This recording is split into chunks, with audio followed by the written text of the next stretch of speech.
get no rest. No, no. I've been down so long that my mind can't get no rest. No, no. This ain't easy, darling, 'cause the devil's on my trail. I've been running so long that my feet don't work no more. Oh yeah, I've been running so long that my feet don't work no more. Oh no, it ain't easy, darling, when the devil's on my trail. Oh yeah.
Hey everyone, before we get started tonight, I just wanted to explain what we're doing here and a few of the ground rules.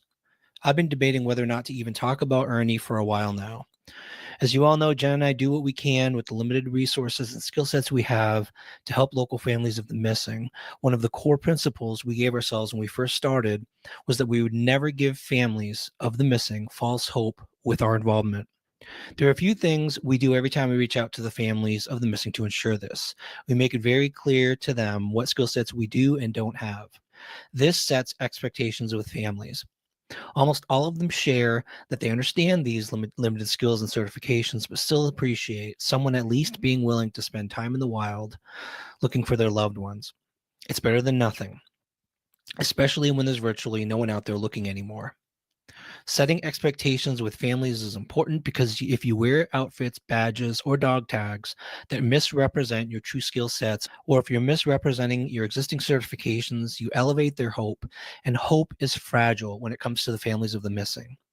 Destroyed hope is almost as painful as losing their loved ones all over again. This is unfair, manipulative, and extremely harmful to the families.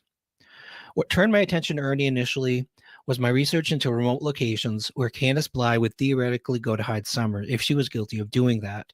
We're not saying that's what we believe, but when you research, you explore all possibilities, and this was one we were exploring. We came across the video of Candace gagging near water while Ernie was talking to her. Here's that video. Know what everybody's saying about, listen, Rose Bly. What matter? Is she alive still, Candace? Okay, walking now.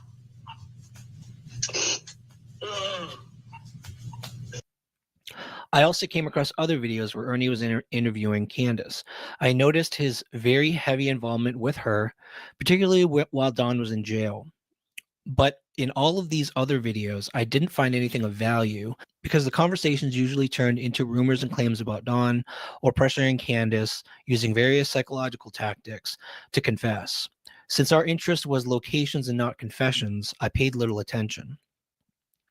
Ernie had eventually gone silent for a little while, but more recently turned back to the Summerwells case. Out of curiosity, I started looking at what other good researchers who use valid research techniques like FOIA requests, seeking court documents, and obtaining verifiable evidence were finding on Ernie. What I discovered shocked me. As many of you know, if you followed me for a while and watched my video titled Shocking Truth About Ryan's Past and Why He Searches for Missing Children, you know that years ago I used to research conspiracy theories, paranormal claims, and scam artists. Scam artist research is particularly difficult because more often than not, when you put out the truth about someone like that, you come under attack. Scam busting is a difficult job and emotionally and psychologically draining activity. And it's also not very rewarding because while the truths you uncover save a few people from falling for the false claims, unfortunately, most people out there prefer believing in the myth and the character rather than the truth. Cognitive dissonance, the mind's ability to dismiss evidence that debunks pre-existing beliefs, is a very real problem, and it's why false personalities, rumors, and lies online persist so well and spread like a virus. Unfortunately, I've noticed that people who follow the Summerwells case have really only seen one side of this story. The videos of Ernie interviewing Candace have reached thousands upon thousands of views, while the videos of these hardworking researchers actually uncovering the real story about Ernie, about his life and exploits before Summerwells, about his claims to be military trained, a super soldier, a bounty hunter saving children across the country. Their research typically sees hundreds of views, if that. The truth doesn't sell. People like characters, they like drama. Here at Ryan Finds Truth, we built a community of people who are not like that. They don't like drama, they want facts. They don't like screaming, name calling, and cursing. They like evidence. They don't like rumors or baseless claims, they want truth. Tonight, this one time, we're going to highlight the hard work of these tireless researchers who have been working so hard to dismantle a myth and a character formed out of a house of cards. Since this character integrated himself into the Summerwells case and could have potentially impacted the path of the investigations, or at least what the public understands about the truth of the case, this is important to talk about. We will not be having a back and forth with Ernie. We will not be promoting or mentioning his channel. If you don't follow him, this should solidify your choice in not doing so. If you do, I hope this will prove to be educational and insightful. I don't have any feelings toward Ernie Shell, good or bad. I remain neutral, but I've started to feel some empathy and some real concern for Ernie. In some of the videos I'm going to cover, these are videos that woke up my eyes to the fact that this may be a man who has been dealing with difficult mental health issues. And we take mental health seriously. We don't put down or stigmatize those with mental health issues. We would like to see Ernie Shell put aside the character and instead find a more productive and healthy path. We'd like him to find peace in his life.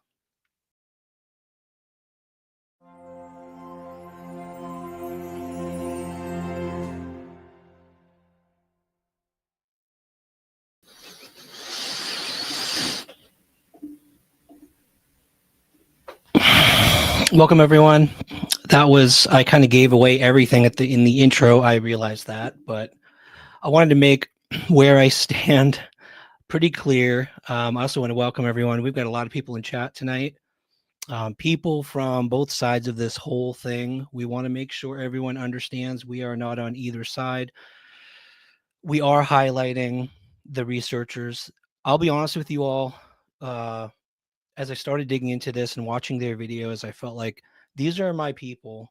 These are the kind of people I used to research with, the people who do FOIA requests. Hey, Real Rock and Robin. Hey, everyone.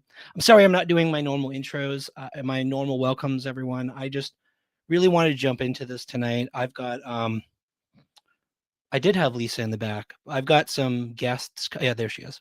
Just stay in there, Lisa. We'll bring you up soon. These are my people. These are the type of people I researched with years ago, and it's hard work. Not everyone pays attention to it. Not a lot of people care about the things that you bring up, the documents you expose, and it's hard. And you see these people, you see people who are creating these characters, creating drama. They get the views. We've worked, I don't know, how many years we've been building this channel? 2-3 years. It's been hard, it's been slow, but we brought in this community who hates drama. Anytime we fight with a channel, anytime we talk about another channel, good or bad, they just don't want to hear it. They want to talk about facts of every case we cover. They want information. And that's what we're going to try to do tonight. We are bringing in, obviously, Evil Ghost. Lisa K, thank you for being in the studio here. It's going to be hard. There's been a lot of fighting back and forth between these two camps. The pro Lightning Tiger, whatever he calls himself today, Ernie. Sorry, I don't even. It's changed over the years, so I'm not sure where it is now. I know it's Unlock. I am not. That's the other thing. I know a lot of this is promotion and growing the channel. I don't want to. We usually don't cover other channels intentionally because we're not into the channel or anti-channel drama, and I'm planning to prevent any promotion tonight. We're going to cover the story, and that's it. The story of Ernie Shell from the beginning, and we're going to cover why we're interested. Ernie obviously got interested in the Summer Wells case, started talking to Candace, started interviewing her, and I'm going to show some of these videos, you guys, and that's what drew my attention. One in particular, obviously, there was one that might be location based, and that caught my attention, but I didn't know anything about Ernie at the time. I didn't dig into Ernie. I didn't think of any reason to dig into Ernie's background. And that brought up the whole, if you guys have followed the Summer Wells case, and you know that kicked off the whole speculation around swimming hole. Where's her favorite swimming hole? Everyone wanted to know where the swimming hole is, which became a ridiculous thing. It became everyone looking for her favorite swimming hole, like that's where Summer's going to be. And it was, that was just another phase of the Summer Wells case. Then Ernie just went quiet. Ernie went quiet. And I'm like, all right, well, I don't know. There was a lot of drama between different other channels and Ernie. And then he came back recently and he started getting back into the case. And I started hearing more about these researchers and the work they're doing and understanding, looking into Ernie. So I started digging into it, and I was confused at first. And I think a lot of Summer Wells case followers, I'm going to call them, know Ernie from the interviews, from the character, from the drama that went around all of those interviews. And I don't think any of them have seen this background information, have seen any of this stuff about the real, honestly, and nothing against Ernie. This is understanding his life. This is understanding who he really is beyond the character. I mean, when I talked to Ernie the other night on a live with him, he even said to me, he's like, dude, it's a character. He admits it. He's like, I create a character. And so he's not denying it, but what's driving it? What's driving the building of this character? Who is he? And what I found, you guys, was disturbing. It made me feel sad. It made me actually feel more for Ernie than like hate him. I don't hate Ernie. I have no negative feelings toward Ernie. But I started seeing things and understanding the psychology, the personality, and it's scary. We're going to get into it. I feel for Ernie. I would like to help him actually get some help, and I eventually, if he gets in a good place and can actually be Ernie and still take part in the Summer Wells case, fine, that's great. I would eventually be friends with him. Like, who knows? But the current character you're seeing, I don't believe it's Ernie. We're going to get into that. I'm going to bring guests up now. Lisa K. Host. Hi, everybody. What up? What up? Hey, how's it going, you guys? Hey, Ryan. Hey, Ghost. That was a How long are you doing, intro. Lisa? I apologize for all the It was talking. good. I I liked it. It was good. It was very informative. I liked it. Yeah. So, I mean, Lisa, I've been on your channel. I've been on your panels. I know that I know your character. I know your personality. How you, the first thing that attracted to me to Lisa K, you guys. A lot of people attack Lisa. It kind of pisses me off because Lisa is one of these researchers, like Evil Ghost, like all the others that look into where they try to focus on evidence, on facts, on documents. And that attracted me to Lisa's channel. I don't know why her channel's not bigger, because she does such amazing research.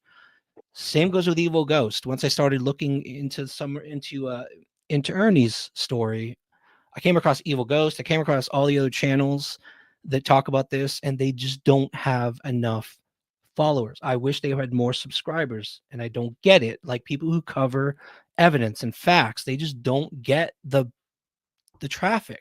They don't get the traffic, and it's sad.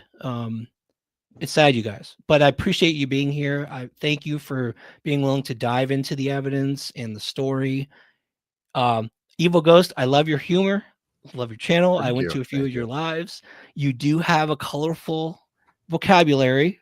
I do, and I promise everybody in chat, I'm gonna tone that down. I'm not on my panel. I do have respect for other creators and everything like that. So I promise my colorful language will be toned down a lot.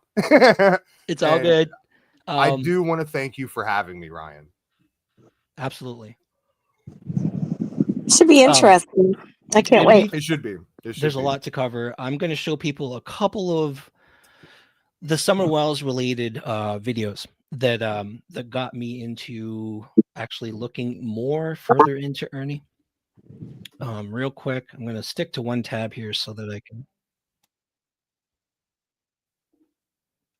Okay, this is an example of an interview that Ernie would do with Candace, and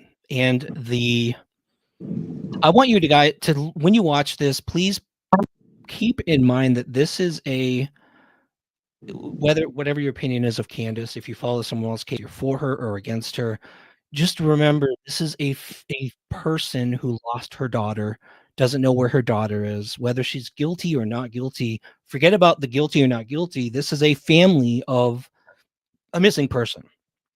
And there's a certain amount of decency you have to have, and respect and carefulness with how you treat families of the missing. And I want you to watch it, judge for yourself. Okay, this is an example of an interview with between Ernie and Candace. Candace was on Ernie's yesterday when he was talking about showering with the kids. Speak to her, and she could hear you, and she could say back, "Mommy, what would you say to your daughter?" What would I say to her? What would you say to her? You can turn your camera off. You can turn your camera off. It's okay. We understand your pain on that. We understand. And I'm not allowed to touch it. You're not allowed to touch. You're not allowed to touch her at all. You cannot touch her, but you can communicate with her. You can see her. She can see you. She can hear you. She can even hear what you say to her. Okay, and you can hear what she says to you. If you was to say, "Mom," what would you say to your daughter? I can't not touch her. That would just be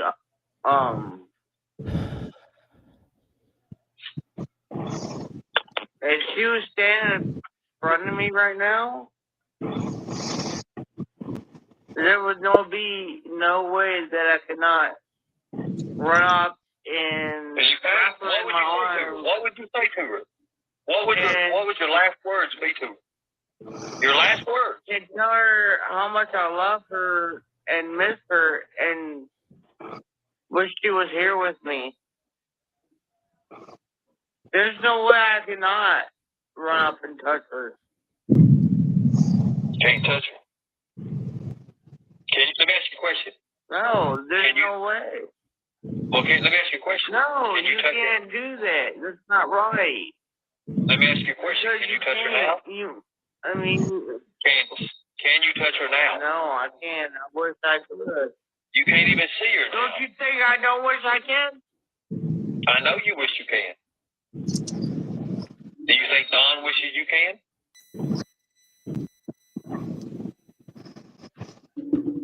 You heard everything he said about what he said. I know you don't. But you heard what he said. How does that change your feelings about that, Candace? Knowing that's how he felt. You know what? I have a whole lot of changed feelings. As well as you should. I'm not going to cover the whole thing. My point here is that there's certain tact you have to have with a mother. And I know what people are doing with Candace. It's not just Ernie. A lot of people tried to do this. They would get in with Dawn and Candace and just try to get a confession out of them somehow, whatever tactic they had to use. They were going for a confession. I understand what the tactic was and what the purpose was, but that's what that was about. It was trying to get a confession out of her. And those of you, I mean, I've talked to a friend of Candace. She's not going to give anyone a confession. I'm sorry. Well, If she did it. You know what I'm saying? Like, oh man, I don't know. What do you guys think about that? The tactic, and I know Evil Ghost, you said you don't follow someone else's case. I understand, but that psychology of, you know what I mean? Like taking that tactic. It's Ernie's known for just the manipulation. Like, I think you can't say Ernie Shell and the people that know Ernie Shell not know that manipulation tactic that he uses. He's used it on, and like I said, I don't talk about the Summer Wells thing or anything like that. He's used it on Summer. He's used it on multiple other people. When it involves that, you know what I'm saying? Like, he's always trying to prove like he's somebody special, just like he does all the time when he introduces himself. And this is something crazy to think about, because no other human in the world, I think, would ever do this. So when Ernie introduces himself, the first thing he says is he runs down his supposed list of credentials, if you would call them.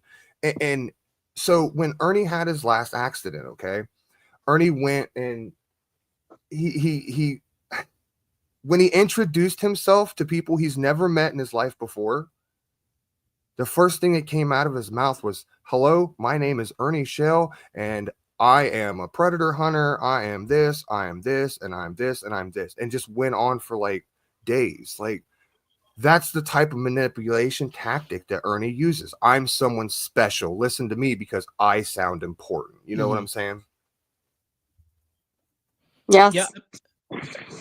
I mean, yes, I get that. I mean, when I first interact with a family, I will introduce myself and my credentials, but I'm very honest. I try to be honest. Like I said in the intro, I tell them immediately, we're not SAR, we're not anything special. We are regular people walking in the woods. I happen to have drones. I happen to have an FAA license for drone, but we don't give them false hope, because you don't want to give these families false hope.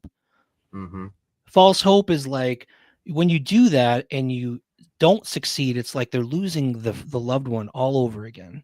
It's horrible for these families. And so to me, that to me was, I agree with you. I don't, but the thing is, that's if it's not true, right? And I know where we're going to go tonight. Right. We're going to dig into it. If it's true he's another dog the bounty hunter, then that's fine. Introduce himself as a predator hunter. Like, that's cool. But that said, he doesn't have any credentials. He isn't anybody and hasn't done anything. I'm So saying hypothetically, it's if all he did, fluff. I agree. But if he did, it would be okay to introduce himself as a, you know what I'm saying? If he actually did. And we're going to dive into that tonight. Does he have those credentials? Does he have the military background? Does he have? I can tell you about that. What is true? What is true? I will share one more thing. I don't really follow White Boy. I don't watch his videos very often, but only 7 months ago, White Boy caught wind of, he didn't cover Ernie that much either. Even White Boy, who covers, he's very close to the wells. He defends the wells probably more than anybody else. And he started picking up on what's going on here. Ernie's back in someone else's case. He started getting angry. I'm going to show you a little clip. He's funny. I don't think he swore in this one, so our viewers should be okay with it, but we'll see. Just going to show you a little clip. People are picking up on it and starting to question things, I think. This is White Boy. Don Wells told me personally that he bent Benny Keys over on the couch. So, yeah, literally, gave him drugs, went and hit, took him to the couch, bent him over. Don Wells confirmed all that. Wow.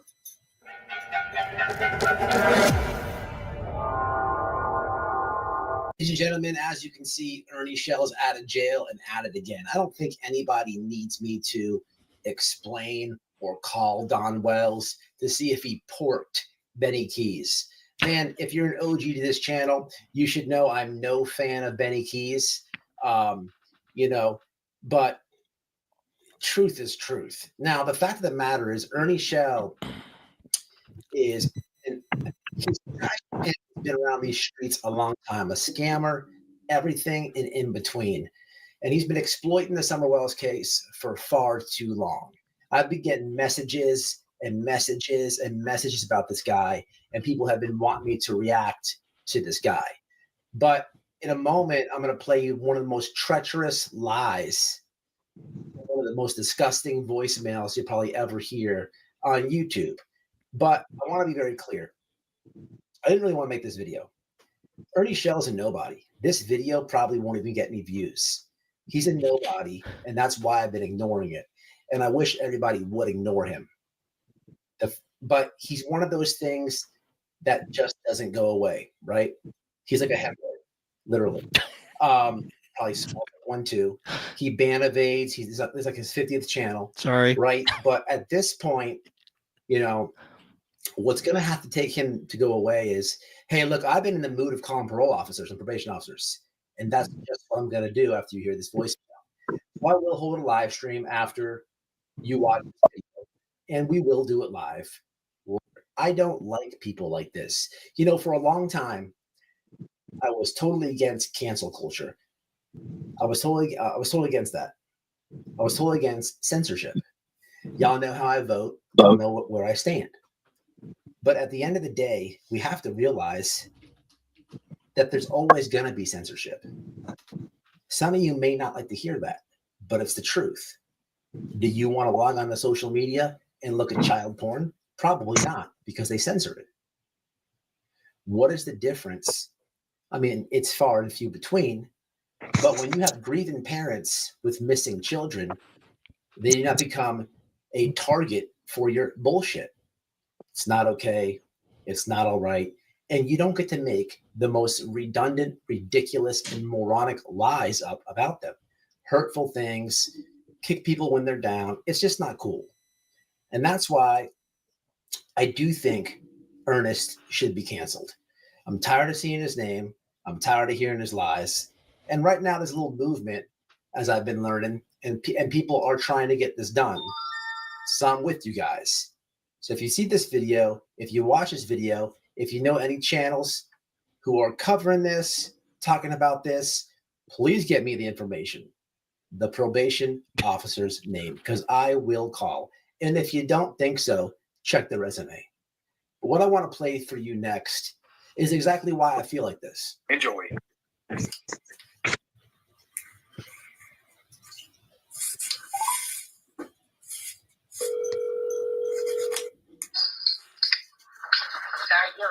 Hey, sorry about that. I dropped my phone. Okay. Okay. Listen, anyways, all right. Anyways, when I was saying, remember when you talked to Don Wells and he told you Candace killed Summer? Well, supposedly it's went around on the internet that Candace said that Don killed her with a hammer. Really? I know he didn't. More upset about it than anyone else. He can't fake being that upset. Well, who knows? Didn't he try to sell his first 2 kids, I heard? No. He used to be a very bad meth addict. He got off meth. Oh, well, I thought when Summer went missing that they were having meth parties over there. That's what some of the neighbors said. I don't believe everything that's being said because I talked to Don on regular basis. Yeah. That's all he defends. Well, what did Dawn say? Like, how did she even kill Summer? Strangulation. Oh, because it's on the internet that Dawn killed her with a hammer. There was no blood splatter, no sign of murder or anything like that. It was done with strangulation with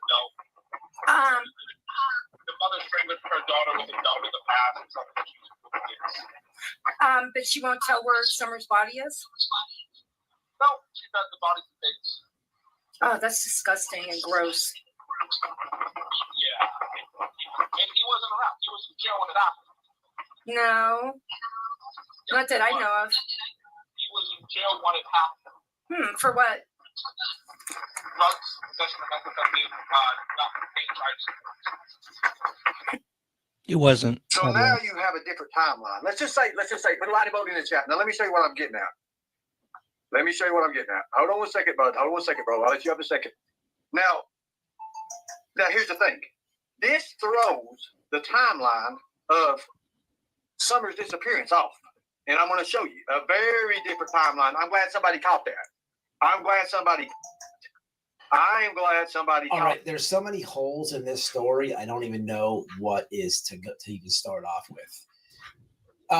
First off, if I'm almost done, you guys, by the way, with this video. There's a point that he makes here that I want everyone to realize, because he was definitely off on one of those points. this was remotely true, why is the moron lady, whoever this is, leave it in the comments, or the dude, why are they having a conversation about it? Why didn't they rush it to the TBI? Second off, on that point, they probably did, with this fabricated, planned voicemail, give it to the TBI, which exactly what the TBI has asked the public multiple times. Don't send in shenanigan tips revolving the case, right? But in this extravagant lie, right? It's so ridiculous. Like, Donna is just going to tell somebody one day, yeah, you know what happened? Killed her with a hammer. No, because the TBI could trace that. The investigators could get that call and everything. There's a million people. Do I even have to break this down? Don was in jail well after Summer went missing for a DUI. What is this meth parties? That doesn't even make sense. Anybody who's had any substance abuse problems out there, shout out to you. Like, people who do meth, they don't throw parties. They get meth and keep it to themselves, right? They're if you're doing meth like that, you're not even sharing it. You maybe give somebody a line. You don't say, hey, everybody come over, got meth for you. It doesn't work like that. It doesn't even work like that with cocaine. You have to have a lot of money to do that. It is the most, everything about this voicemail is just like straight up retarded. It doesn't make sense. But this is the type of games Ernie Shell does.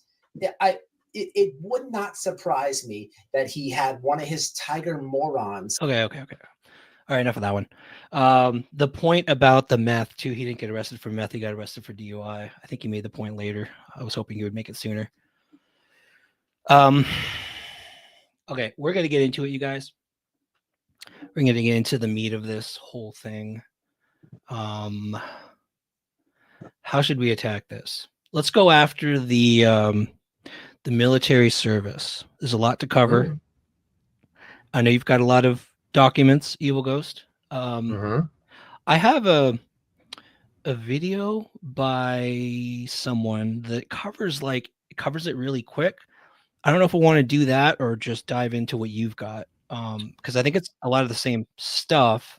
I'm assuming it's the Tennessee Guard. Well, let's start with the junior ROTC in high school that he got kicked out of. Kicked out of ROTC in high school? Yeah. Can we prove that? That's what his family told me and his fellow ROTC members. Okay. I do want to, and that may be true. I totally okay with that. That's fine. If you have a recording of them, we've got to be really careful tonight. And I don't want to do somebody told me something that if we don't have a. No, I know. You know what I mean? A document or recording. We got to be really careful about rumors because people are going to attack that. Even though it's true, it's probably true, but let's be careful. I think what we have documentation on is the Tennessee Guard stuff. I've got a screen that I can share with you, Ryan. Okay. And it's actually Ernie's fake dog tags. If you wanted to, dude. Okay. That's crazy because I thought I had caught a screenshot of dog tags that he had that had like black writing on them, and I'm like, okay, that's the fake ones. But then I saw a video he did in response to Constance where he like held them up to the camera. So I'm really curious what you have. Okay, so it's in the backstage if you like. Okay, If let's you want take to a pull it up. Those are the ones I saw. Thank you. Okay, perfect. Yes. All right. So what you're looking at here is a set of fake dog tags, and the thing that really keyed a lot of people to look into something is, if you'll notice, and there's a lot of people in my community that are part of the military. They can back me up in chat with this as well. If you notice, if you look down, you'll see his name, obviously the number and everything. But what kind of threw people off is the RH null. Now, just real quick, where did this picture come from? I was sent this picture by a someone. I'll say that.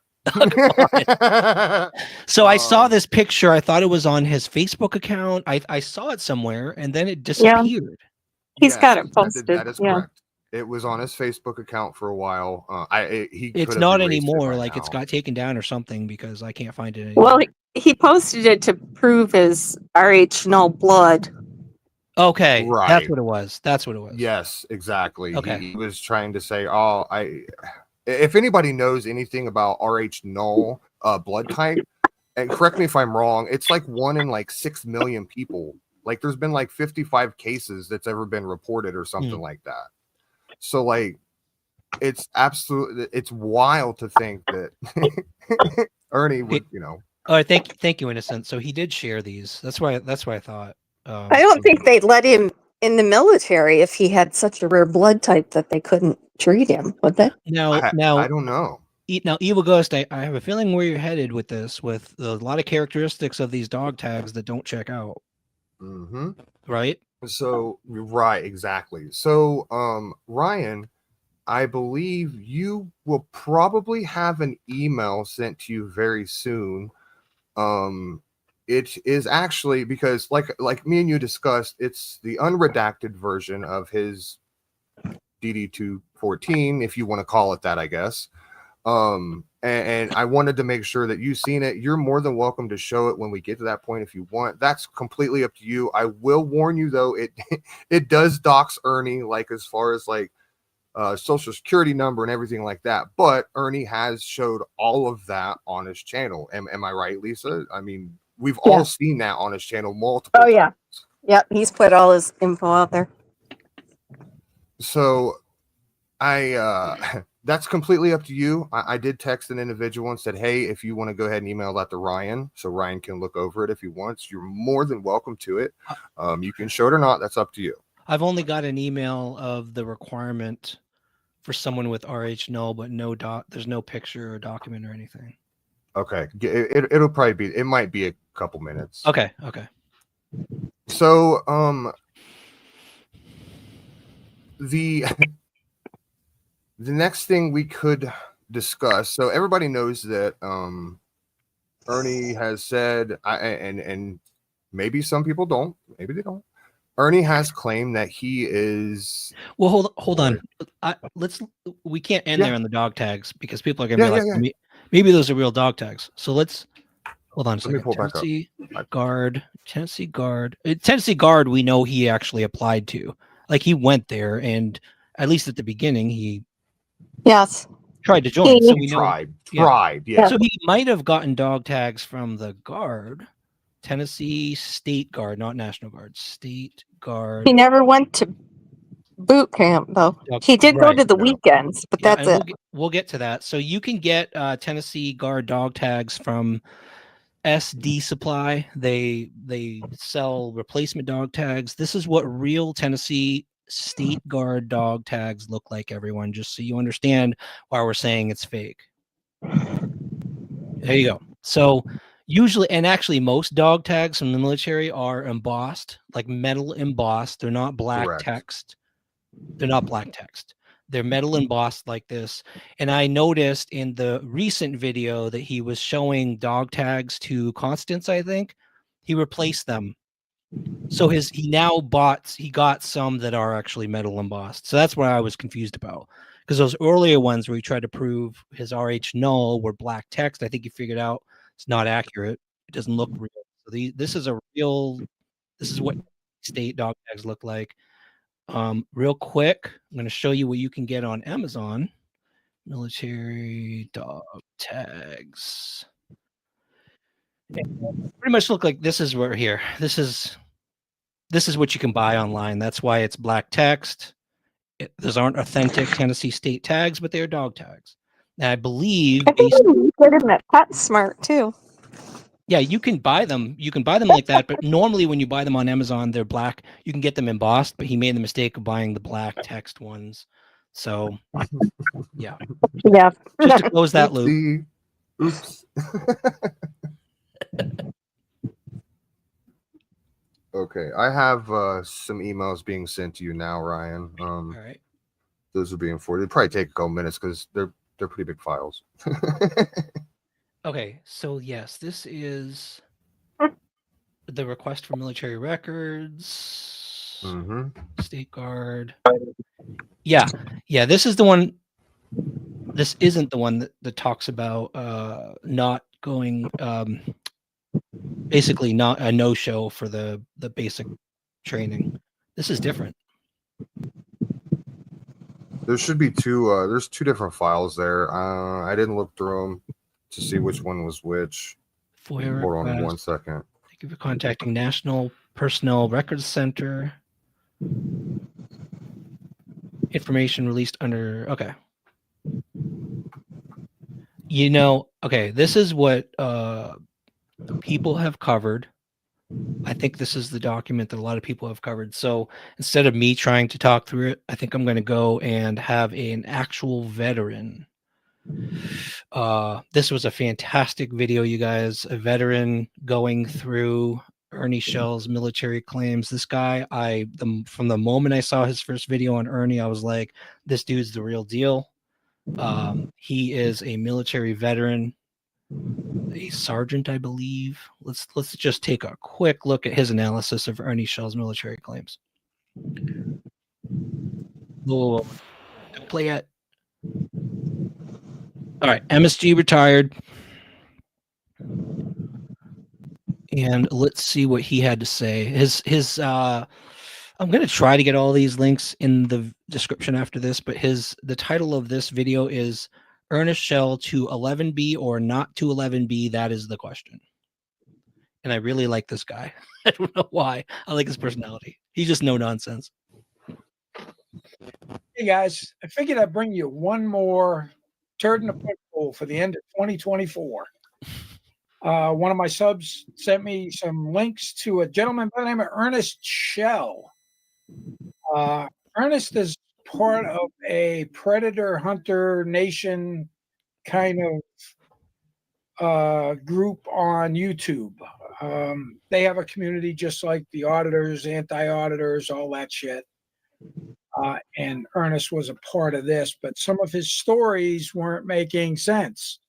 Some of the military claims definitely didn't make sense. And the reason is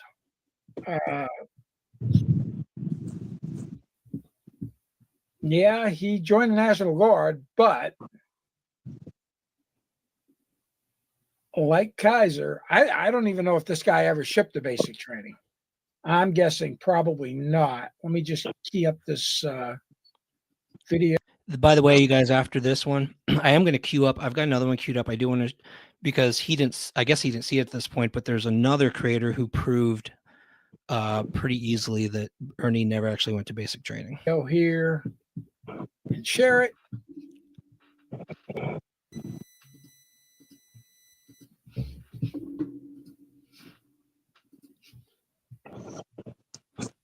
So here we go. Now, his YouTube name was Lightning Tiger, but it's gone.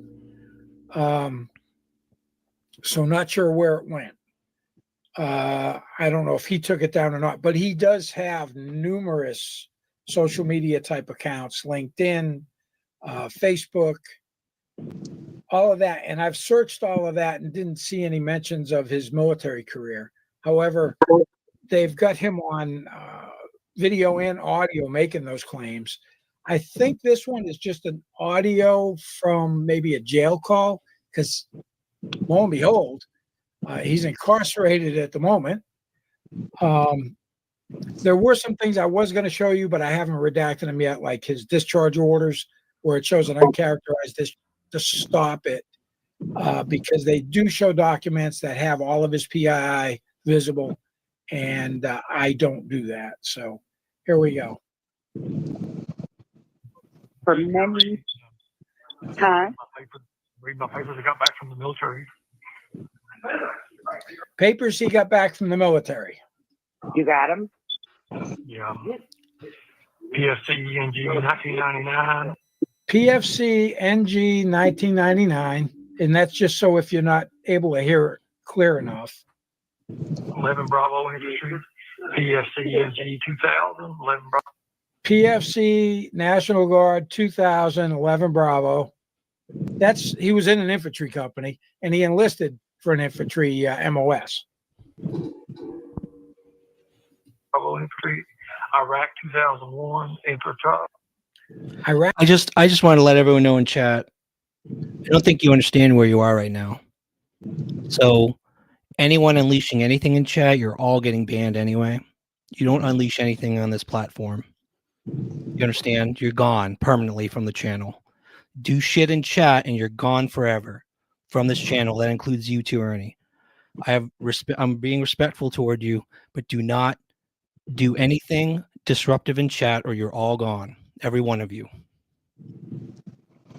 Let's continue. Act 2001. Ding, ding, ding. For 11 months. 11 Infantry, 11 months. And Iraq Desert Storm. Iraq Desert Storm. So he did 11 months in 2001 in Iraq. That was a little bit before we ever invaded into Iraq. I say invade until we moved in. Tip of the Spear took off on, I think it was March 20th, 2003. He wasn't even in the military in 2003. I'll show you what he himself has posted NGB 22 form.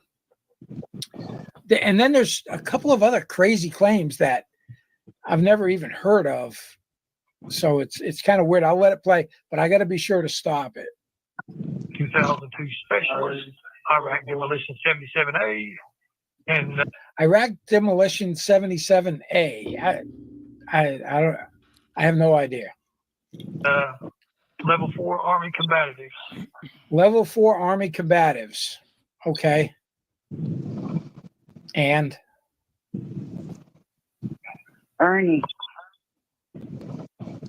I never doubted you. A lot of people, but I didn't realize that you did all of that. Well, he didn't. Why? Just read you the years and stuff. Mission level 4 ETAT Austria. Level 4 EGAT Austria. I didn't know we were at war with Austria. I know we don't have any military bases in Austria. I've seen Austria from Germany at the Zugspitze. ETA. And again, the ET, whatever, 3 months Sweden combatives. I don't know if he's trying to say he was teaching the Swedish Army combatives or what. Self-shown on his channel. The boom. So, yeah, he enlisted in 99, 09, 03, 99. He was a PFC. Data rank 99, 09, 03. Then his date of birth. He was born in 79. Desert Storm.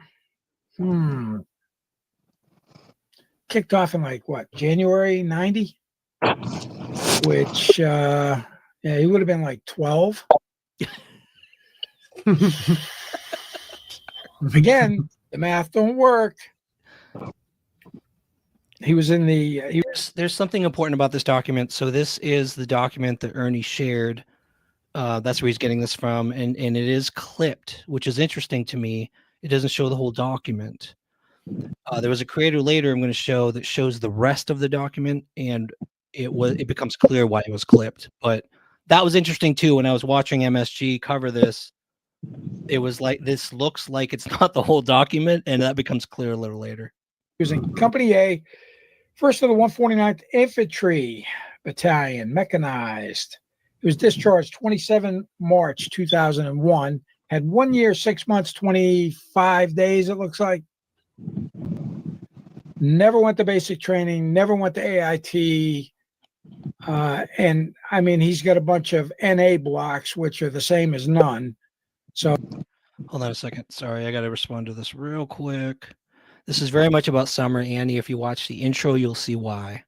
I explain why it's about Summer. This is a creator that injected himself into some Wells case, and it drew my attention. And I started finding this community of people who have been trying to explain all of this stuff that nobody, I don't think, who have followed the Summer Wells case is aware of. I'm trying to help the Summer Wells community understand this information so they can judge for themselves. Command to which transferred, NA, military education, NA, primary specialty, NA, decorations, medals, badges, commendations, blah, blah, blah, NA. And he wasn't available for. Annie, listen. Please understand that the only people who get misled are those who don't pay attention to evidence, to proof, and ignore rumors. You have to pay attention only to evidence, and that will lead you in the right direction. I don't care what any creator tells me. You just listened to me earlier, question some of the things brought up. Is there evidence to prove it? Is there a background to prove it? Is there recording of someone to prove what you just said? And that's what we're covering here, is only the documents, the proof, the evidence, no rumors. And then you can judge for yourself.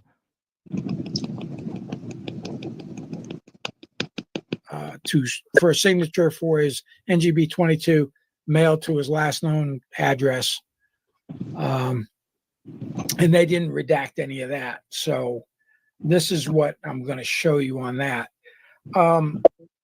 So me being me, I went ahead and I went all the way from 1099 on up and looked in the Defense Manpower Database.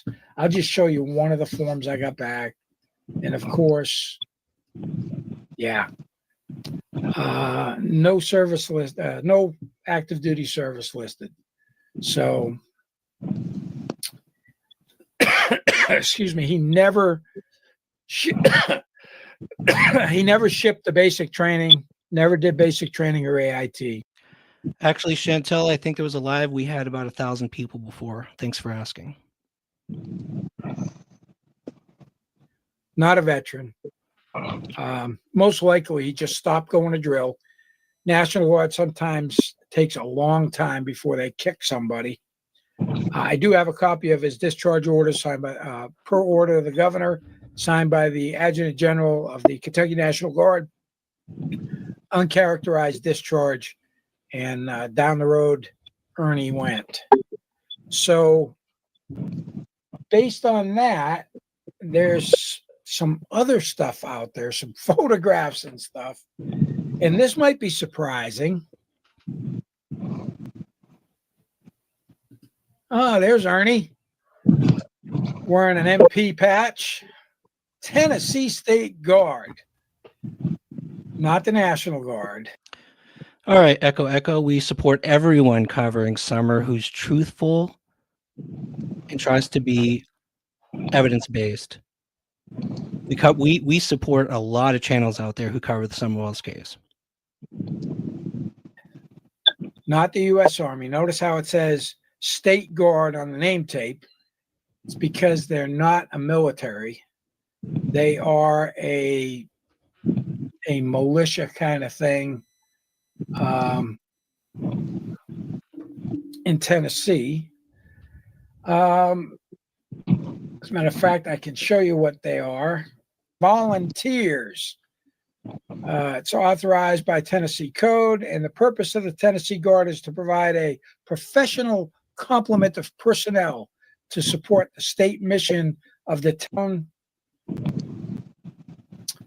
Ooh, pulling a Kaiser, wearing a United States Army military police badge there on his shirt. Something he didn't earn, something he never did in the military. He enlisted for 11 bang bang. Good for him. Yeah, this is, I don't know. He claims to have been in law enforcement. That's also been debunked. If you go down that rabbit hole, I guess he says he was in the FBI at one point.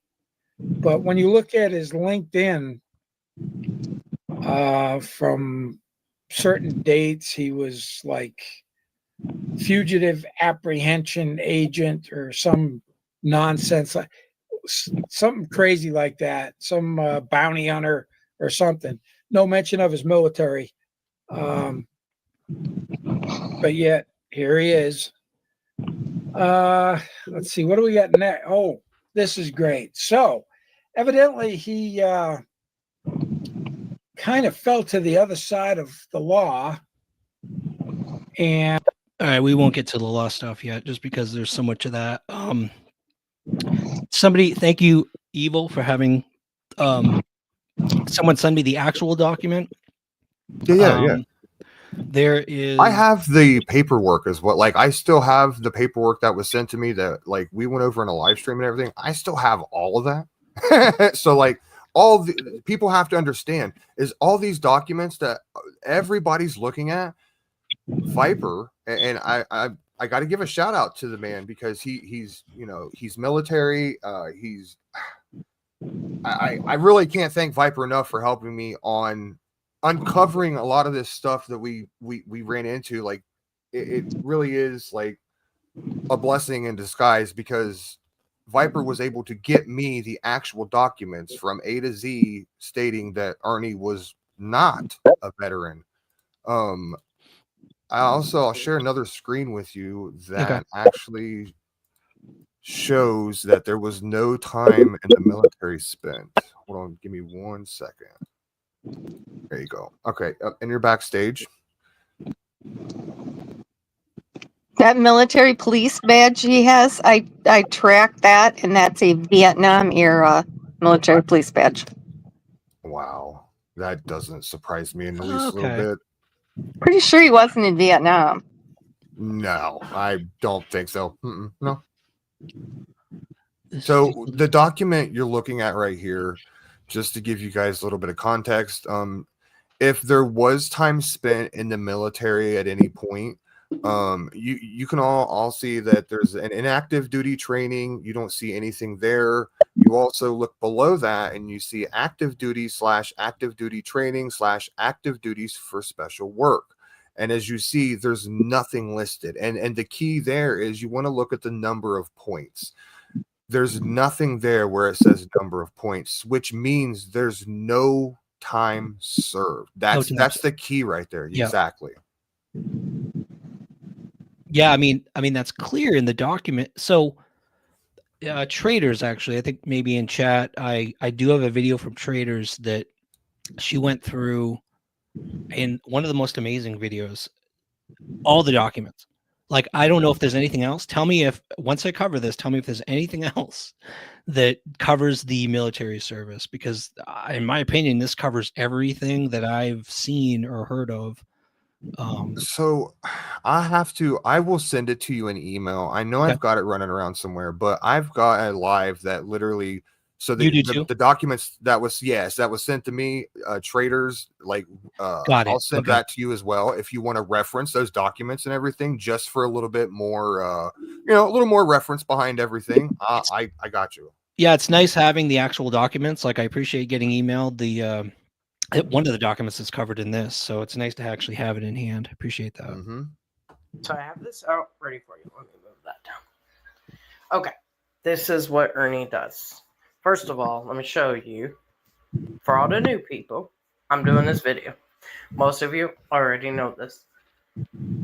But if you've been around long enough, you see Ernie interchange his Tennessee State Guard fraudulent paperwork. He was never in the Tennessee State Guard with the military paperwork. And we all know that he never reported to IADT, PH1, or PH2, failure to report. Okay? This is why we all say a fickle. Also, this red, giant red, it's bright red on the real paperwork. He's showing this like it's a real document, right? He's preserved it. It's the original. No, that is bright red. Every graduating class or people that sign up, or however they call it, in the Tennessee State Guard, when they swear to the oath of the Tennessee Constitution, they get this, and it's got giant red letters across it. Every swear-in ceremony has a picture. This is where he interchanges. Okay, so this is Tennessee State Guard. You see that? Houston Barracks. And again, they have a Facebook page. His picture is not there.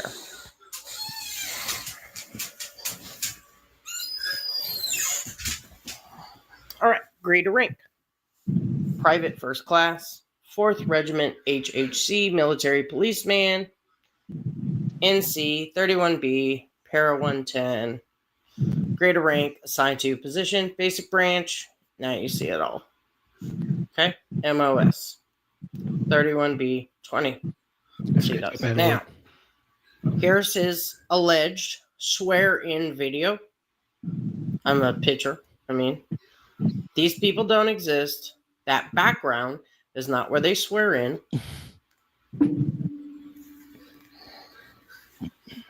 Here's another picture he tries to show as him, MP.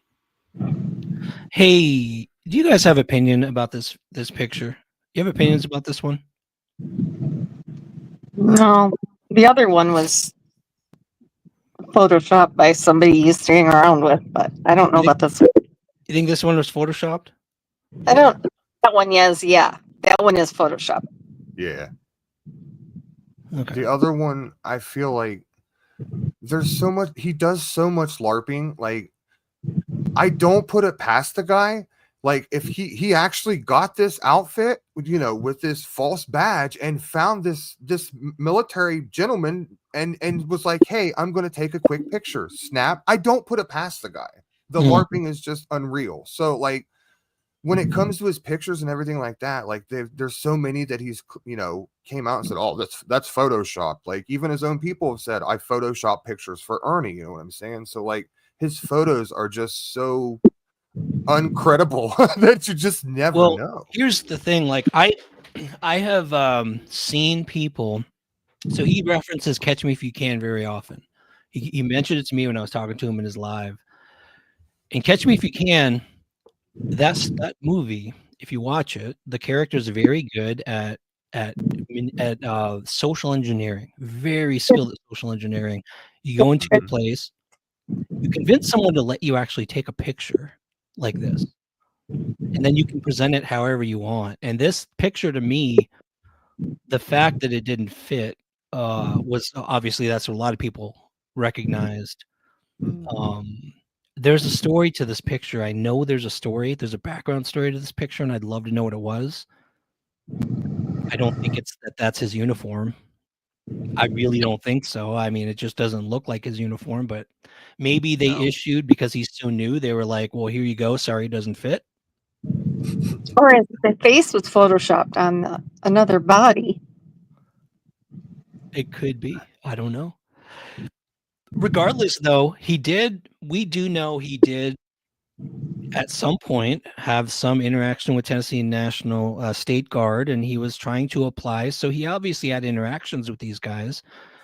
Who cares? So maybe maybe that's his issued uniform. I mean, that doesn't. You know, Ryan, actually, somebody, Viper in chat, made a very good point that if you notice, the officer standing next to him, he doesn't have his hat on, and he's inside, while Ernie does have his hat on. And everybody knows that when you're in the military and you go inside of certain places, especially if you're an officer, like, you know, that's standing next to him, you take your hat off.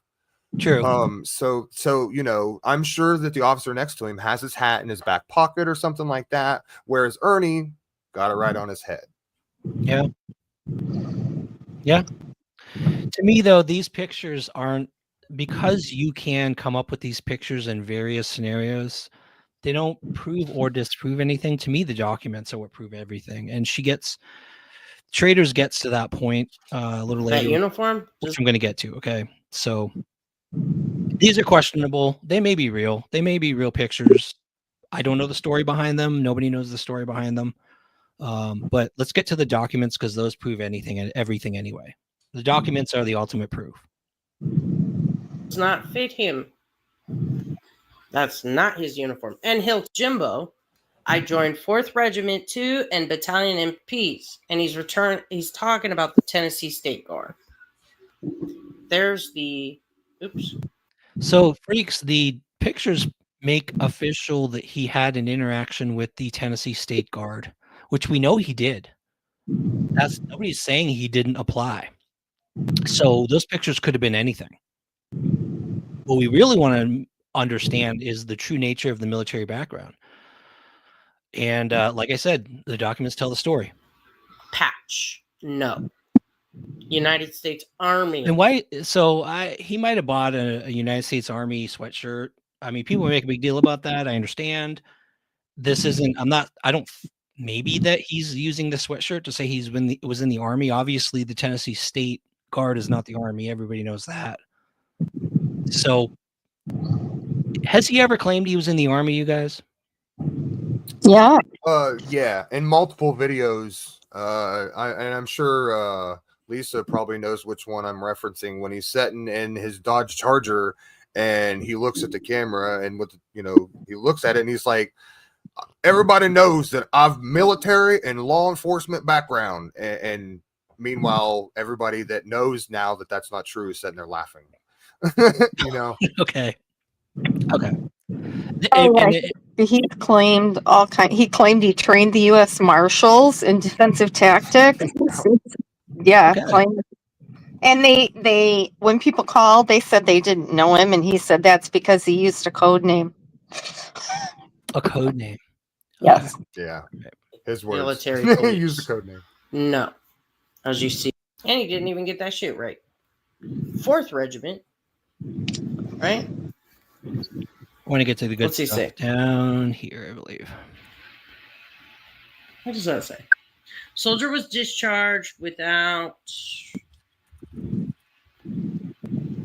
Yeah, I can't see that. It's blurry. Anyways, let me show you where that's at. Nothing. Pay attention to all this. Now, let me go show you. Okay, hold on a sec. So you guys in chat, this isn't an attack Ernie night either. Let's just hold back on insults to Ernie. This isn't what this is supposed to be all about. I'm trying to cover the documents that confirm or disprove the military service. We're going to get to a little later. We're going to get to I'm actually going to cover the testimony, some family testimony about character. We're going to cover some things that help us understand the psychology, what this is all about. This part, we're trying to understand the true nature of the military service. I think nobody's going to deny that he applied to the Tennessee State Guard. The question is what happened after the application, and I think the documents tell the whole story. These researchers have done an amazing job telling that story over and over and over. People haven't seen it, I don't think. Most people who follow someone else's case just have not seen this. They have not seen it. So I'm trying to help them see this so they understand the true nature. When he says he said he was Green Beret, X-ray something 18. Oh, the list is unreal. Okay. It's unreal. I haven't seen that claim yet. So if somebody shows me that claim, I can debunk it pretty quickly. That's an easy one, but I haven't seen it yet. There's a picture of him in his Green Beret uniform somewhere. I've seen it. And yeah, he claimed that his Green Beret buddies were going to come and testify in his court hearing. I have a veteran friend who talked a lot one night with me about the whole X-ray claim and what that actually is in the Green Beret. So it's and we can cover that, but I don't have any proof that he actually said that. I've been asking for it. If anybody has a link to him making that claim, we'll dive into that too, because we can debunk that easily. But I just don't have proof that he actually said that. So let's keep on to the document. I love Traitors. I have to tell you, it's funny because she's like, that document he shared was blurry. Let me show you the real one. She's like, here you go. This is the real one. With the clipped off part too, which was really really cool in my opinion. Paperwork. Very nice, crisp, clear. Soldier was discharged without personal notice per NGR 600-200. Okay. NGB Form 22 was mailed to soldier's last known address as shown as item 19. Soldier not available for signature. Okay. But he cropped this right here because paragraph 826 in NGR, authority and reason. So this is, you can go download this paragraph 826 and you can download that. I downloaded it before. And why? Failure to report to IADT PH1 or PH2. He intentionally cropped that out and only showed you this. Yeah. See that? See that? That to me is significant. Like if you're going to show evidence, why don't you show the whole document? Right? And the best part about this, Ryan, once you're done with this, I can show you that exact piece of paper that was sitting in front of me, unclipped, unedited, and everything else, just to verify even more that Traitors is 100% correct in this video. Yeah, I don't.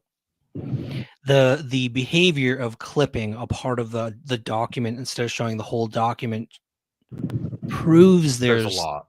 Yeah, not trying to share the whole story, just a piece of the story. That to me is right there is the most important fact, in my opinion, of what publicly sharing versus what's real, what's the truth is. Why hide information? Why hide information? Weird how he just crapped that. Okay. Now, this is 1999. September 3rd, 1999.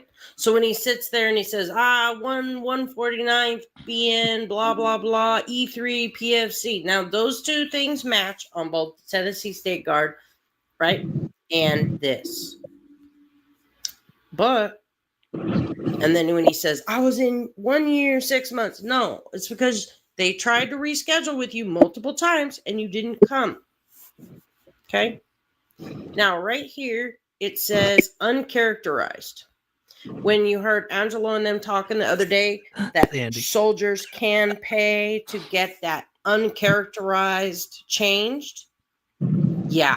He spent 50 something days. I have it here. He's not going to pay to get that changed because if that was changed, if he didn't show up for PH1 and PH2, if that got changed, it's not going to be nothing good, right? He gets no credit for 50-something days. Nothing.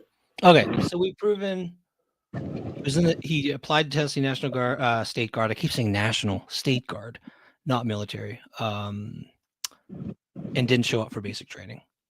Ryan, you was asking about a Green Beret yes claim. Guess what? Do you have that picture?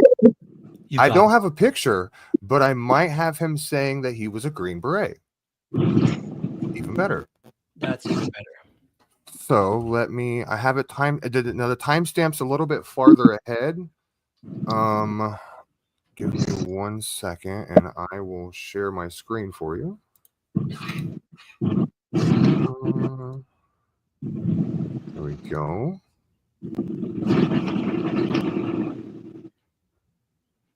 All right, it's in the backstage whenever you're ready. Okay, so just to give you a little context, this is when Ernie went to jail. A creator known as Yeah Mom got all the jail calls and everything like that.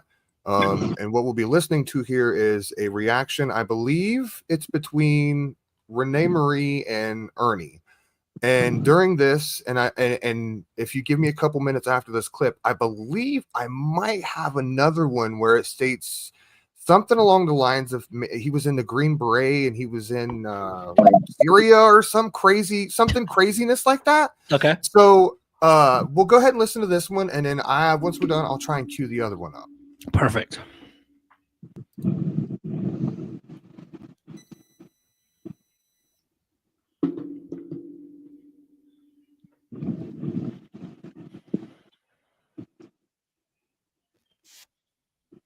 Did you share with sound? Oh, for a second. The sound is so low on this anyway. It's rough. Hold on, give me 2 seconds. This way. It's much better if I do it this way. Okay.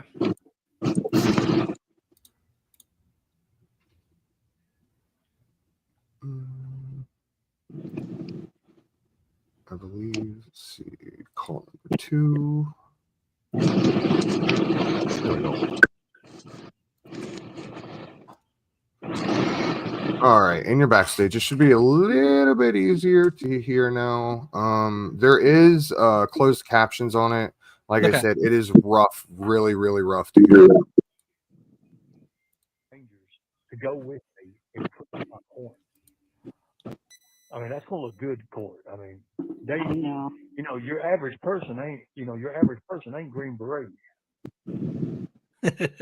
No. That in itself makes a statement. So much about you that you've cut to yourself. And I let them destroy me because I knew their foundation was built on clay, and I knew what mine was, reality.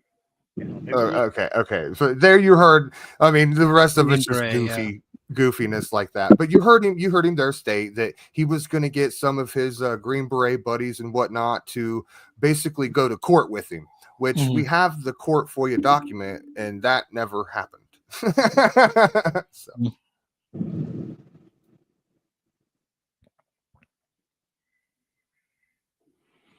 For me, it was the 18X ray. That's what I heard he said at some point.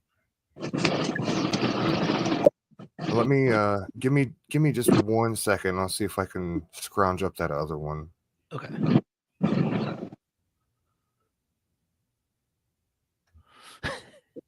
Crispy treat, you don't all have manners? Come on now.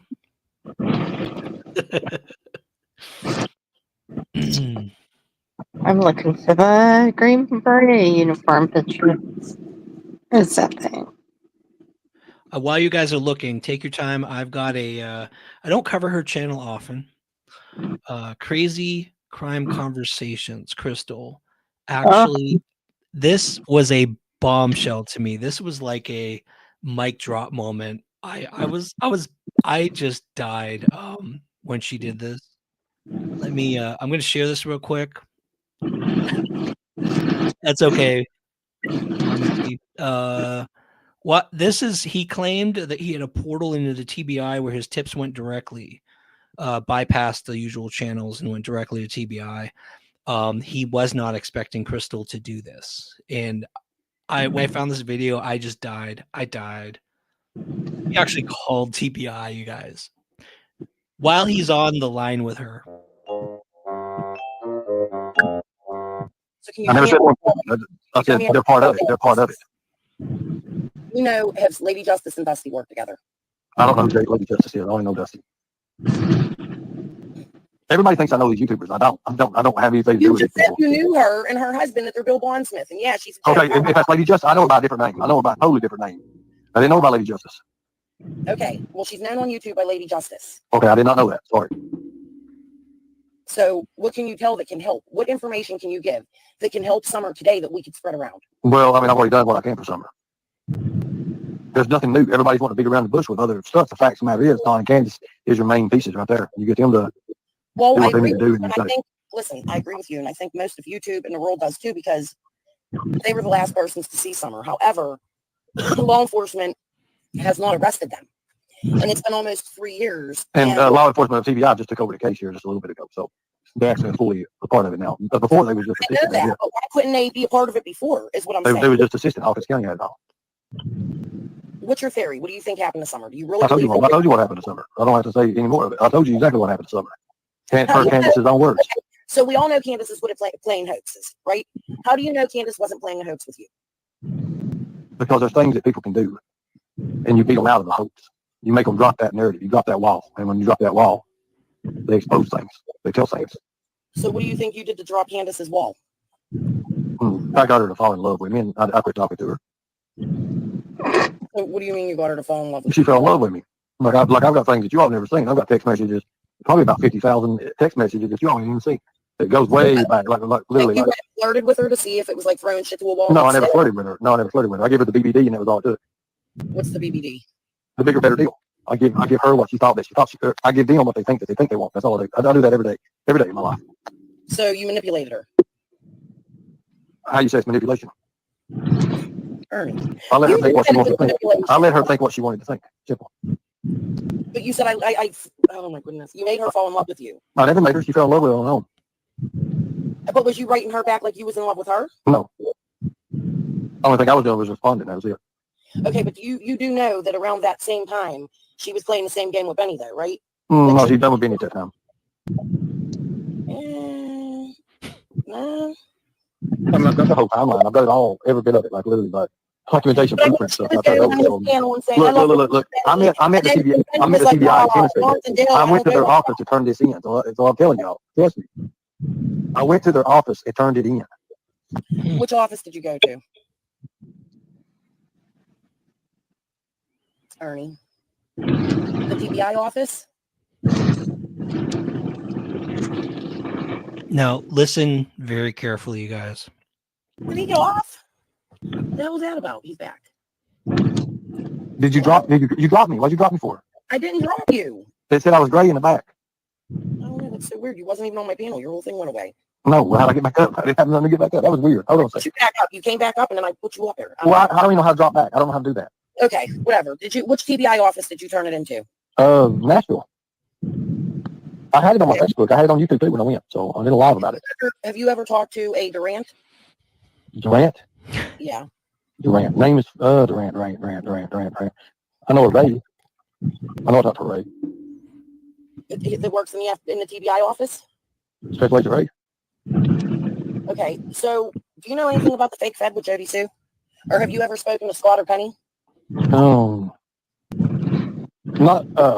I've heard stuff. Like I said, I don't try to get into too much with after what happened with us. I kind of got out of the somewhere else for a little longer, and then finally the person that I had her texting that she thought was me wasn't actually me. So we had a couple different things going. Actually, it was around Kathy the friend. I mean, you can reach out there and ask the TBI.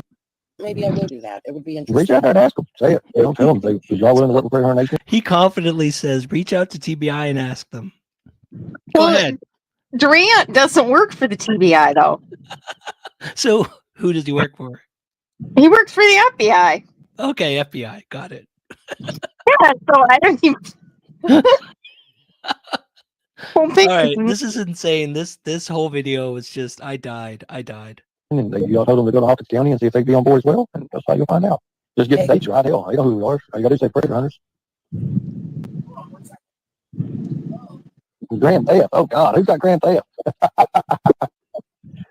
Oh, you're such an idiot. Oh, God. Anyways, I like this. It's all right. I got a lot of stuff to do tomorrow, but I'm good now.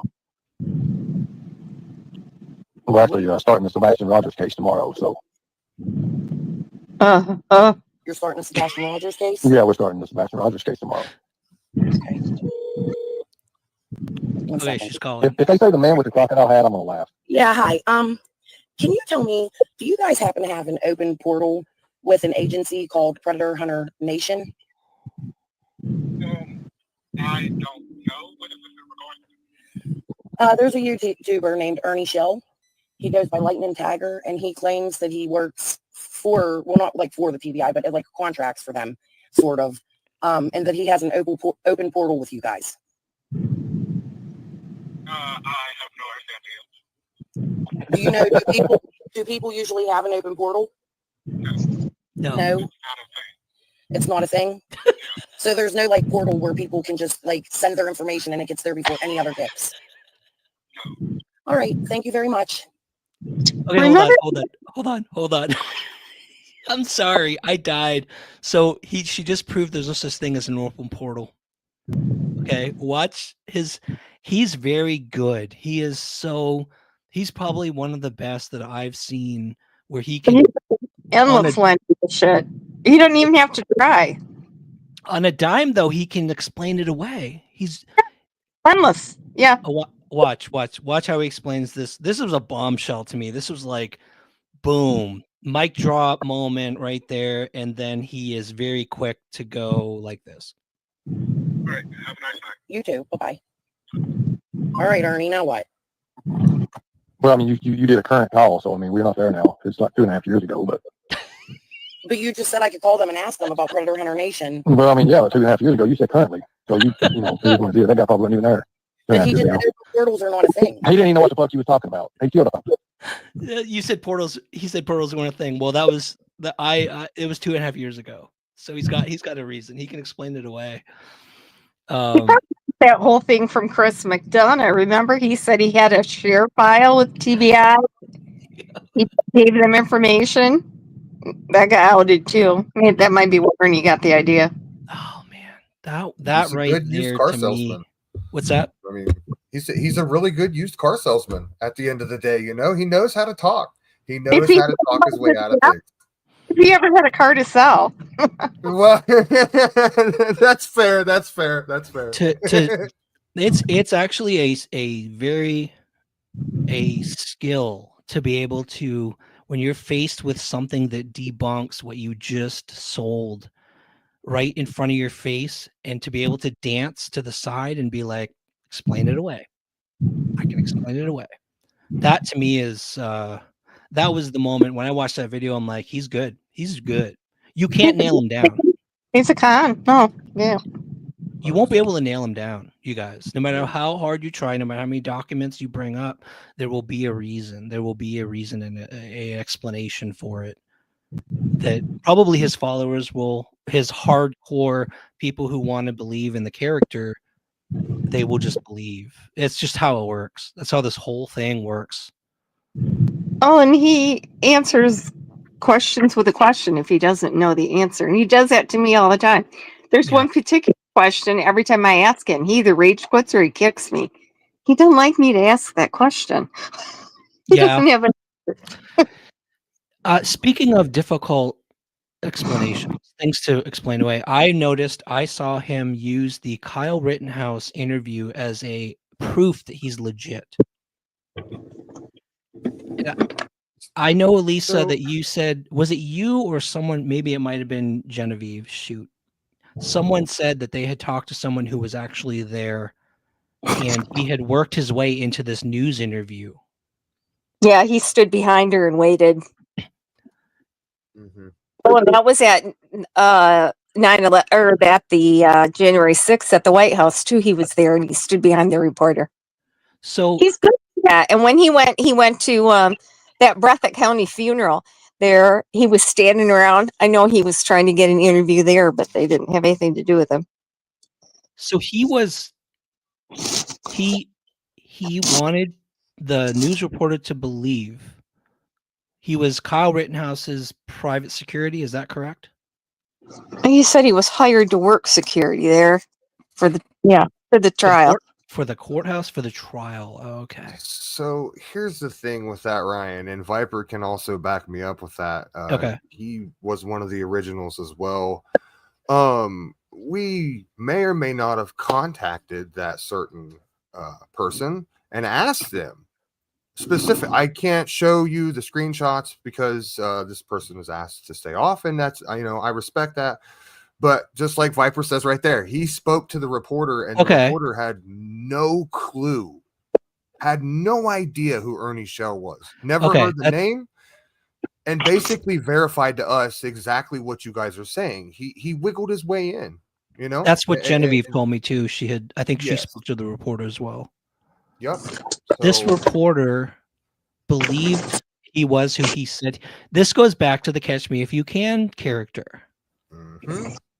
Create this character, tell people you are who you are, but do we have anything from the reporter? Do we have anything from anyone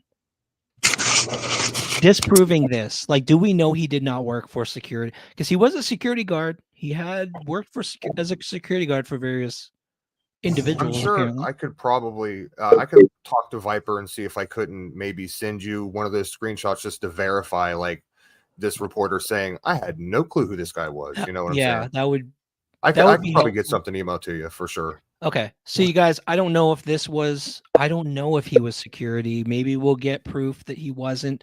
This was another scenario. And he points to this interview as proof that he is legit, that he actually is has this background. But this blew my mind too, because this is 3 years ago, I think. He was standing, apparently, allegedly, standing by this courthouse. After this trial, this is a big trial, and he's like, I'm gonna be on TV, I think. And he wanted to get onto this interview. And so he got this reporter to actually talk to him. And here, let me share this with you guys. So I'm not going to say he wasn't security in this. Somebody's probably going to be able to send me some evidence. Maybe the reporter saying that she didn't know who the hell he was, and there was no evidence he was security for Kyle or the courthouse.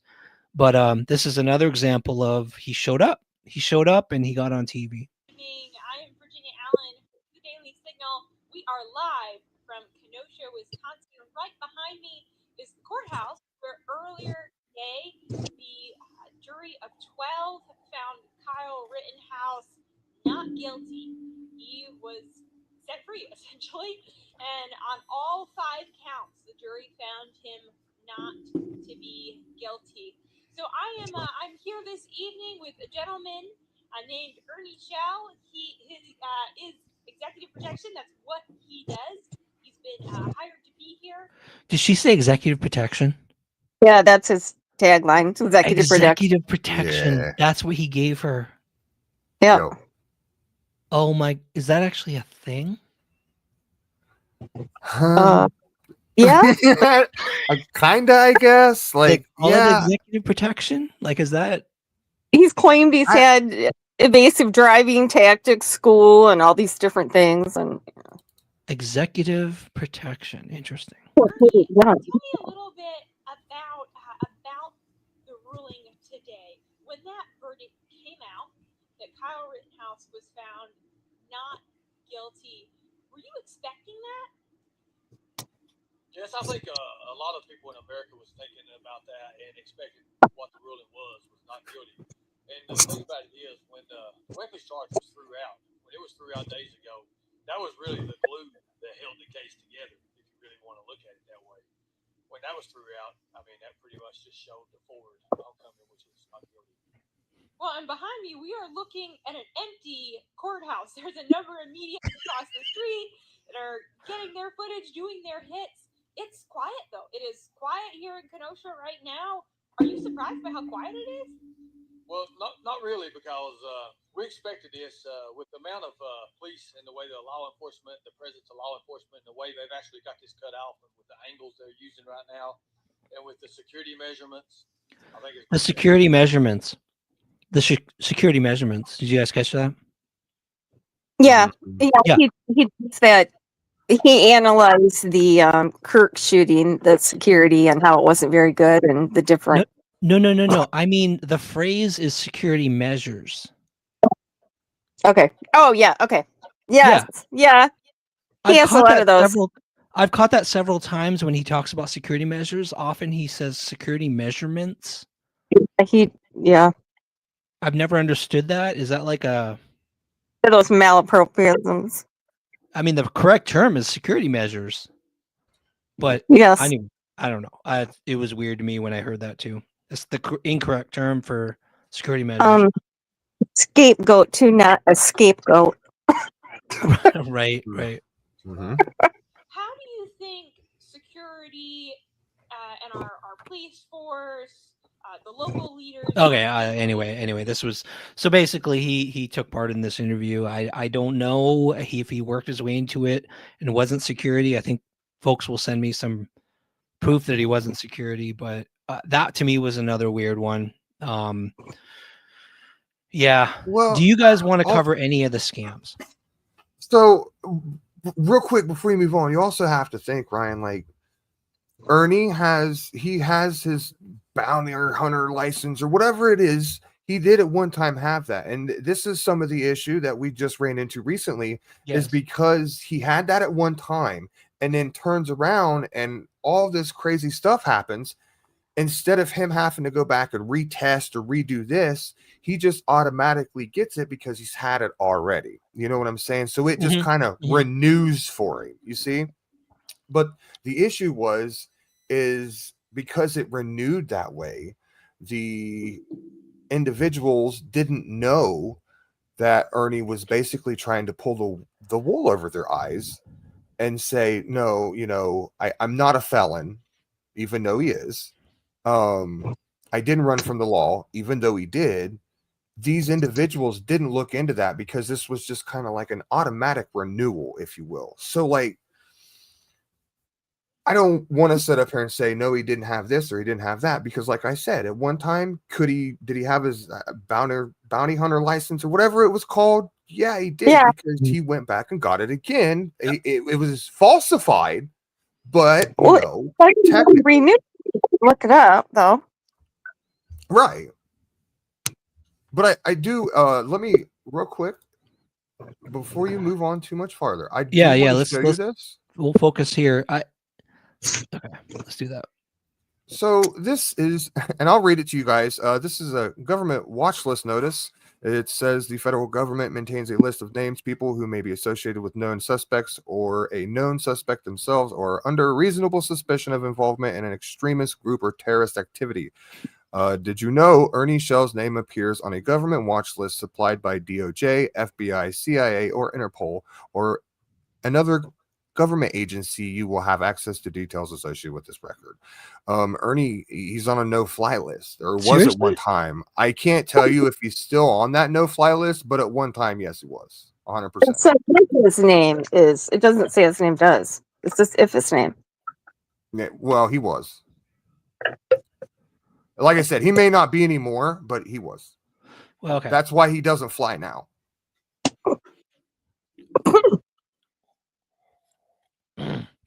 So far, I feel at this point, I'll tell you guys where I stand on Ernie is that I really think he believes this stuff.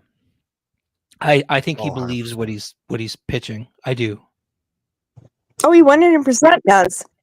Why would he sit there for 30 minutes and call every office in Tennessee, having them search for his restraining order against Eric Rush when he knew there wasn't one? Why would you do that? He's so confident. He's so confident, and that confidence tells me that he 100% believes what he's saying. He had to have. Why would you do that? Why would you humiliate yourself like that? Halfway through it, I quit. I said, oh, this is ridiculous. And he kept calling. You can't.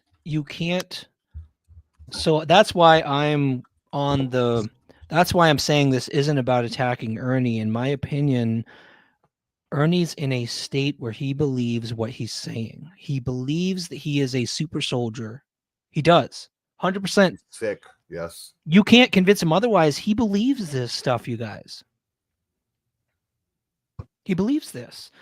I want to share a clip of this. Disturbed me. This is where I started to go on the side of this is a scary situation, because I think he not only believes it, he's got a world created where he's this character. He is this person. He is this super soldier. He has years in the military. He has special training. And this video I'm going to share, it was disturbing. I almost started crying. I'll be honest with you, because our family, Jen and I, our hearts are on the side of people who suffer from mental illness. Hold on a second. Oh, I thought I had somebody in backstage. I was sharing something.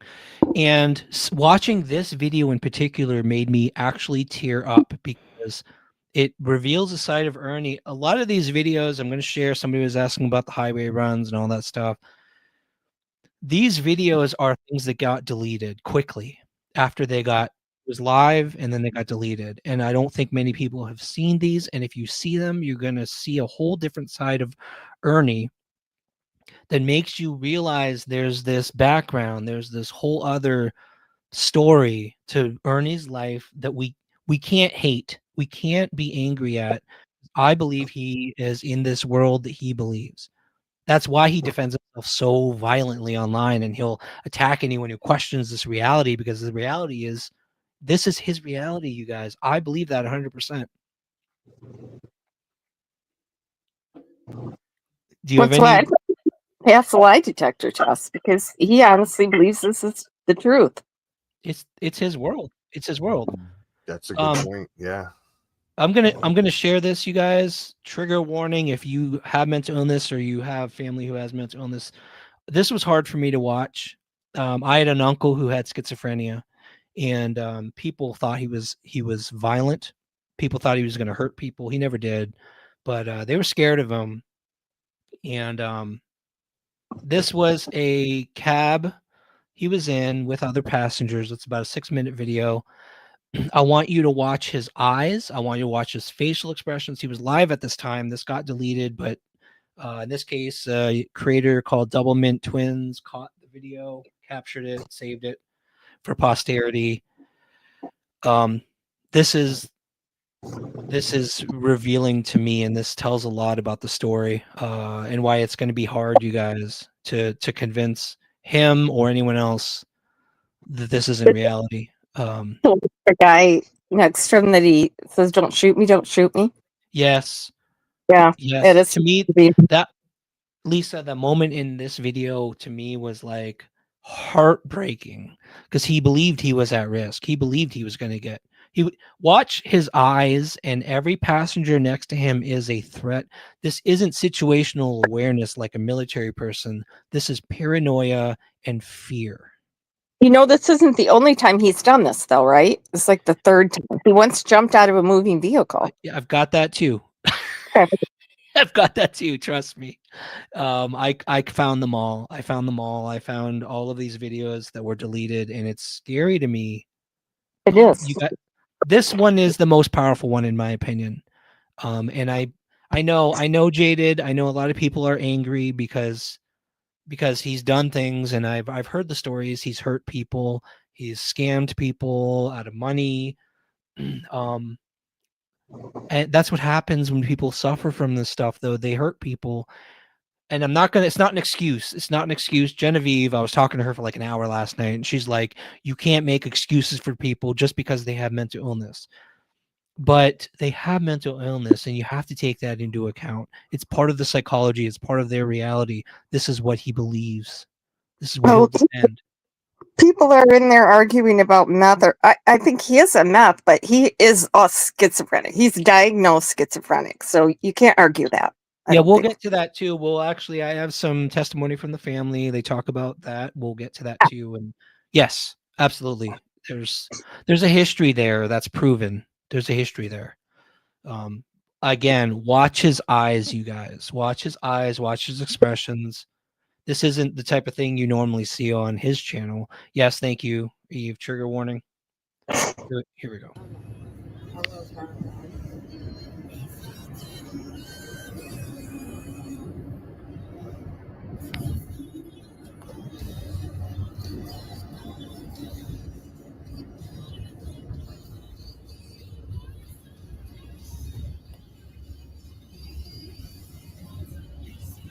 Keeps looking.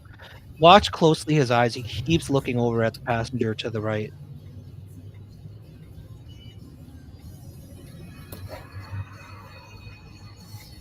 Can I sit in the back?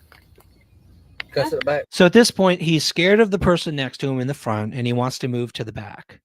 He wants to get out of I think he thought maybe the person was filming him or targeting him in some way. And so now he's going to move to the back. And that doesn't fix the problem. You don't care to eat. It's in the back. Oh, God. Oh, Lord.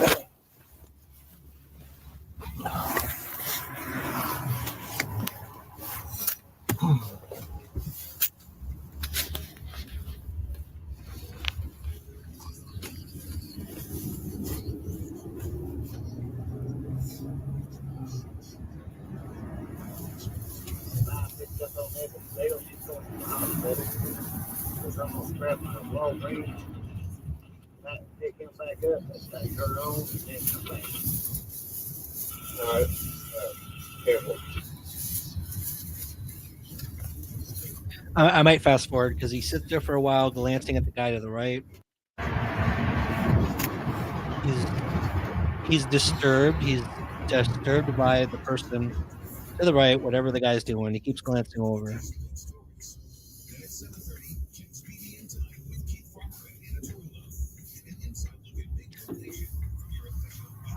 Glancing over. Hello. Oh, I'll be right behind you in like 3 minutes.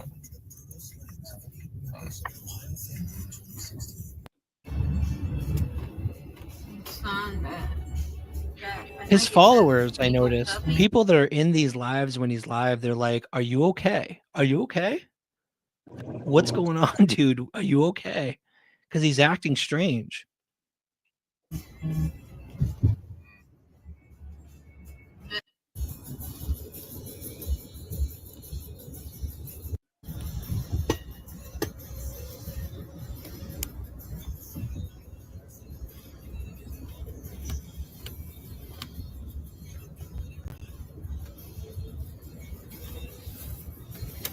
He's right on the edge now. What are you doing?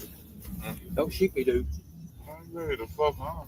Don't shoot me, bro. I'm about to take the money out. Get the fuck out my face, bro. Well, don't shoot me, bro. Take back up the wall, bring Don't shoot me, bro. Please. Hey, Don't shoot you me, don't bro. get this crazy motherfucker out my face. Sorry about that. Sorry about that, bro. That's fine. Ain't no sorry, bro. Get the fuck out my face. Sorry about that. Don't turn back around. Please don't. Please don't. I made sure I did that. Yeah, hurry up and Please turn back don't. around before I whoop your ass. Please don't. Let me out here, guys. Bro, do this like a gun. That's some money, bro. Don't get back in my face.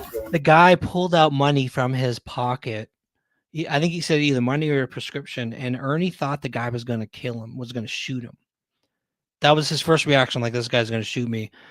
Extreme paranoia. And this guy next to him is like, dude, what the hell? I just took some shit out of my pocket. Like, what? It's crazy. This to me, I was teared up. I was like, Ernie's going through an episode here, a very real episode of psychosis. She mixed the road. Sorry about that, bro. Ain't no sorry, no, bro. Don't do that no more. Sorry. You've got Circle K and you've got a Hager Drive. Right here? Yeah. All right, I'll drop this gate. No, I'm sorry. I'll take this hospital and then I'll drop Jason on the way back through. Sorry about that. Evan Dale and grab a phone.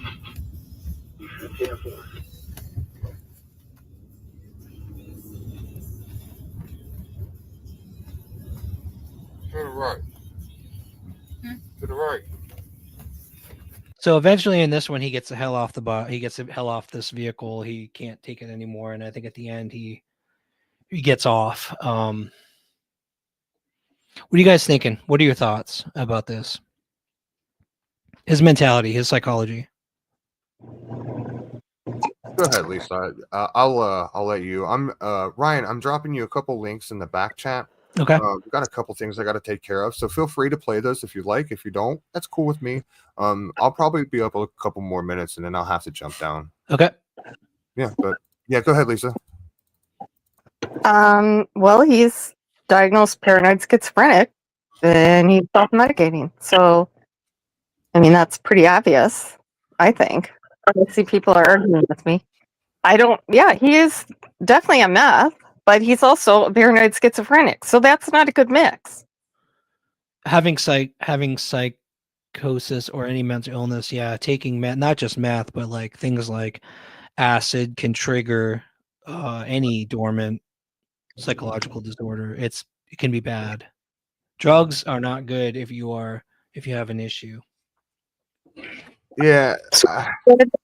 About 10 years ago, I think. Well, I have some forms from when he was involuntarily committed when he was a teen.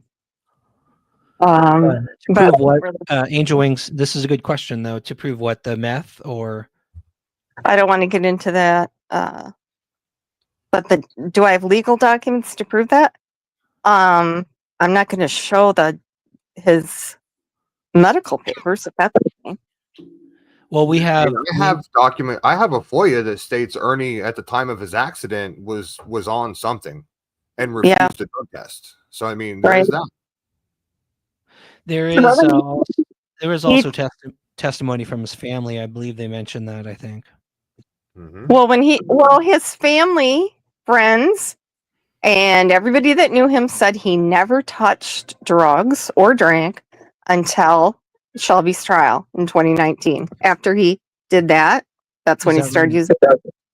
Really? That's what they all say.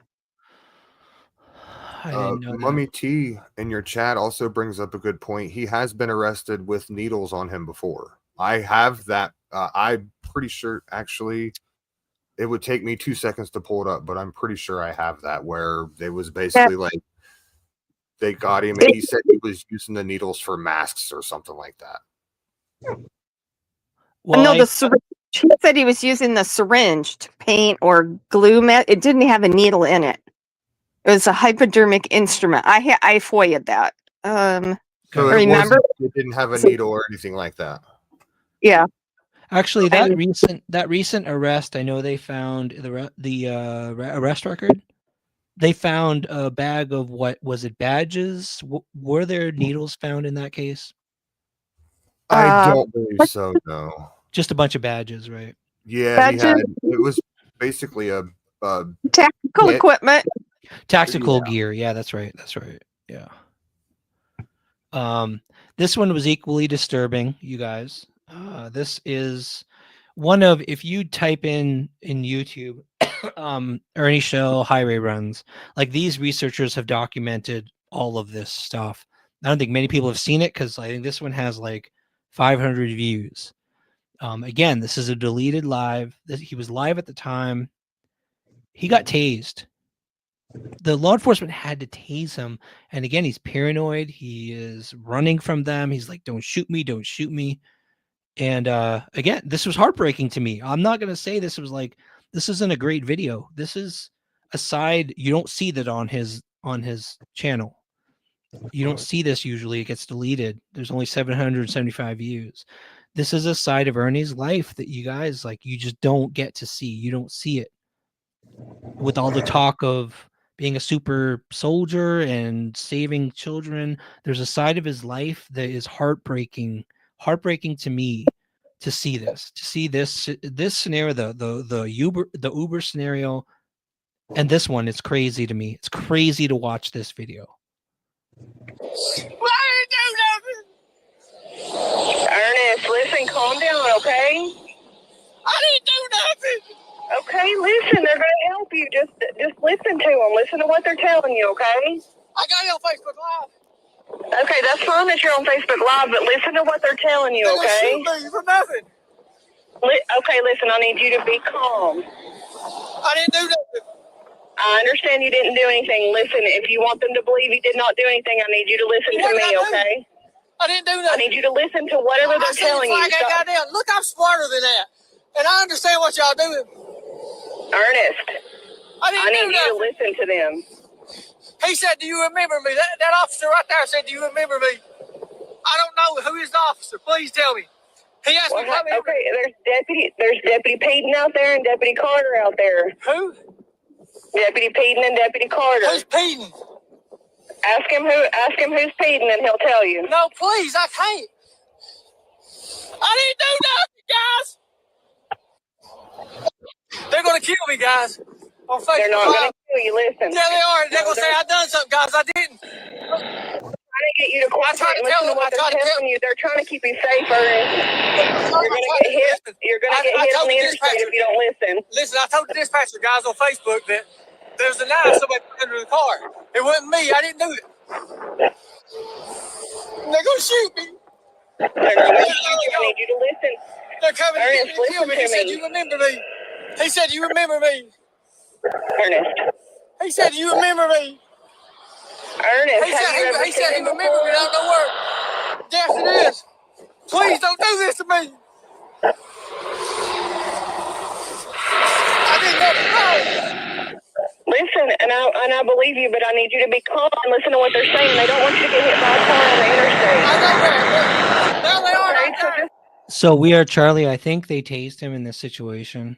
Number one, I'm not 100%. I don't 100% always agree with law enforcement with their actions. I think in this case they were actually trying to protect him. He was almost in traffic. He was running from them. They needed to stop him to protect his own safety. I think that's why they tased him in this case, personally. Listen to them. Just listen to what they're saying. What's on Facebook Live? If they shoot me, guys, I ain't do nothing. I ain't got no weapons. You can be. Ernest, but you're not listening to what we're trying to tell you. I don't have no weapons whatsoever. They're right there. I'll come down. They're going to shoot me. Ernest, they're not going to shoot you. I need you to listen to what they're trying to tell you. He got guns. He's got a gun. They all have guns, sir. They all have guns. I know he's going to shoot me for nothing. Ernest, I need you to calm down and listen to what they're telling you. You have to listen to what... Okay, I didn't know Predator Shell. Thank you. I thought this was the one where he got tased. They were chasing him down. I guess they didn't tase him on this one. What they're saying. They're trying to keep you safe. That ain't right, Phil. I didn't do nothing to you. I didn't do nothing to you. I didn't do nothing.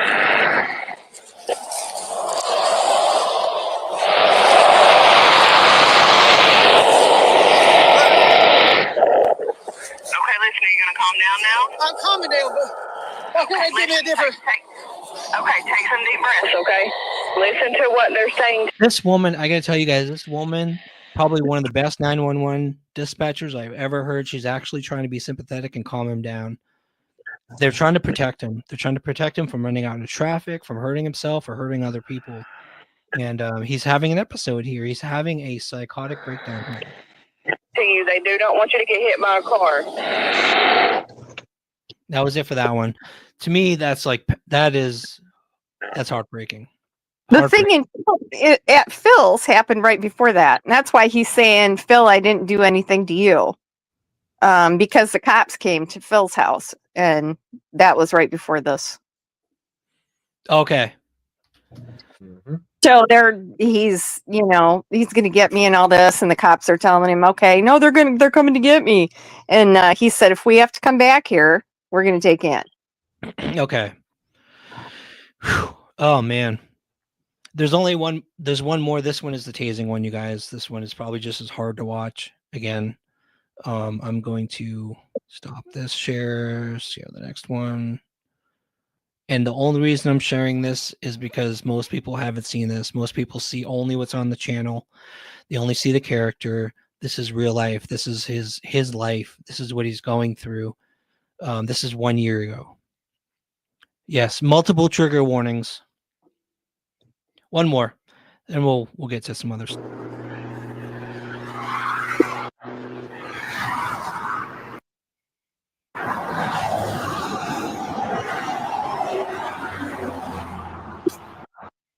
Okay. I got on YouTube and he was talking crazy. I'm not talking crazy. He's already seen me today. He's already seen you? Yes, I'm going to Dalton. I'll be here. Yes, sir.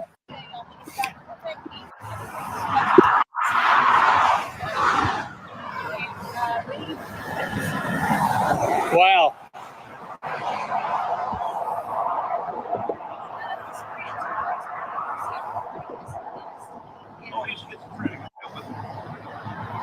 Did the cop just say he's schizophrenic?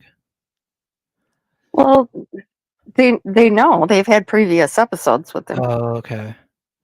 The reason, Selena, I don't like doing this, these videos are all over YouTube, because he claims that he is a super soldier, that he has military background, that he's saving children with this organization that he's set up, and it's a character. And what I'm covering here is the whole picture, of what makes up his character, what makes up Ernie. I'm not doing it to attack him or to make this look bad, to make him look bad. What people have to understand is that he's going through this. This was a year ago. Am I laughing? I'm not laughing. I'm not laughing at this. I just told you that this breaks my heart. This breaks my heart what he's going through, and I want him to get help. I want him to stop getting into cases like Summer Wells and to get him help. I would help him. I would help set him up. I will set Ernie up with the help he needs if he wants to reach out and get help. I would be friends with Ernie. I would help him get better. This is not okay. I played that old thing with Benny where he said twice, he was given that interview and he said, I guess I do have, mental problems. I guess I do need mental help. This But breaks my twice. heart. Yeah, he doesn't, then he doesn't get it. This breaks my heart to watch this.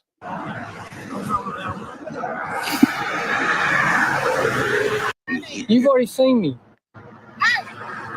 Who is that? Sir? I don't know. It's a complaint.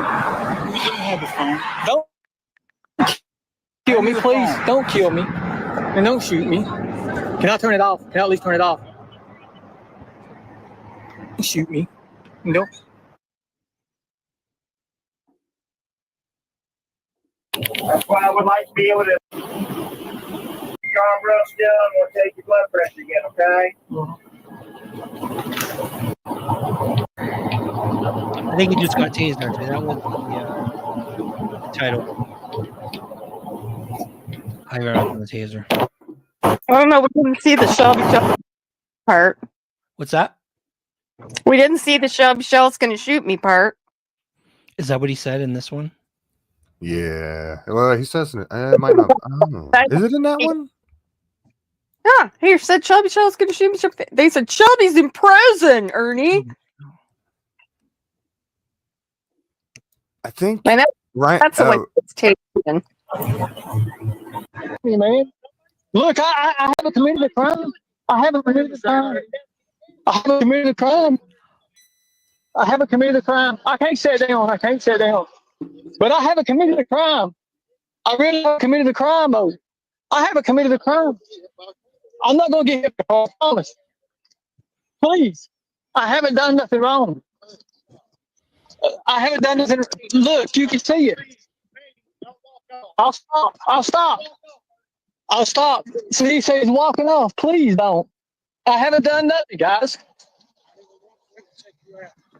It's going to take me, please. No, please don't. Please don't. Please don't. Don't. Please. I know. Look, man, I haven't done nothing wrong. I'm PP. Look, man, I'm PPS and everything. Please don't. No. Right there. I'm gonna take you again. Get on your back.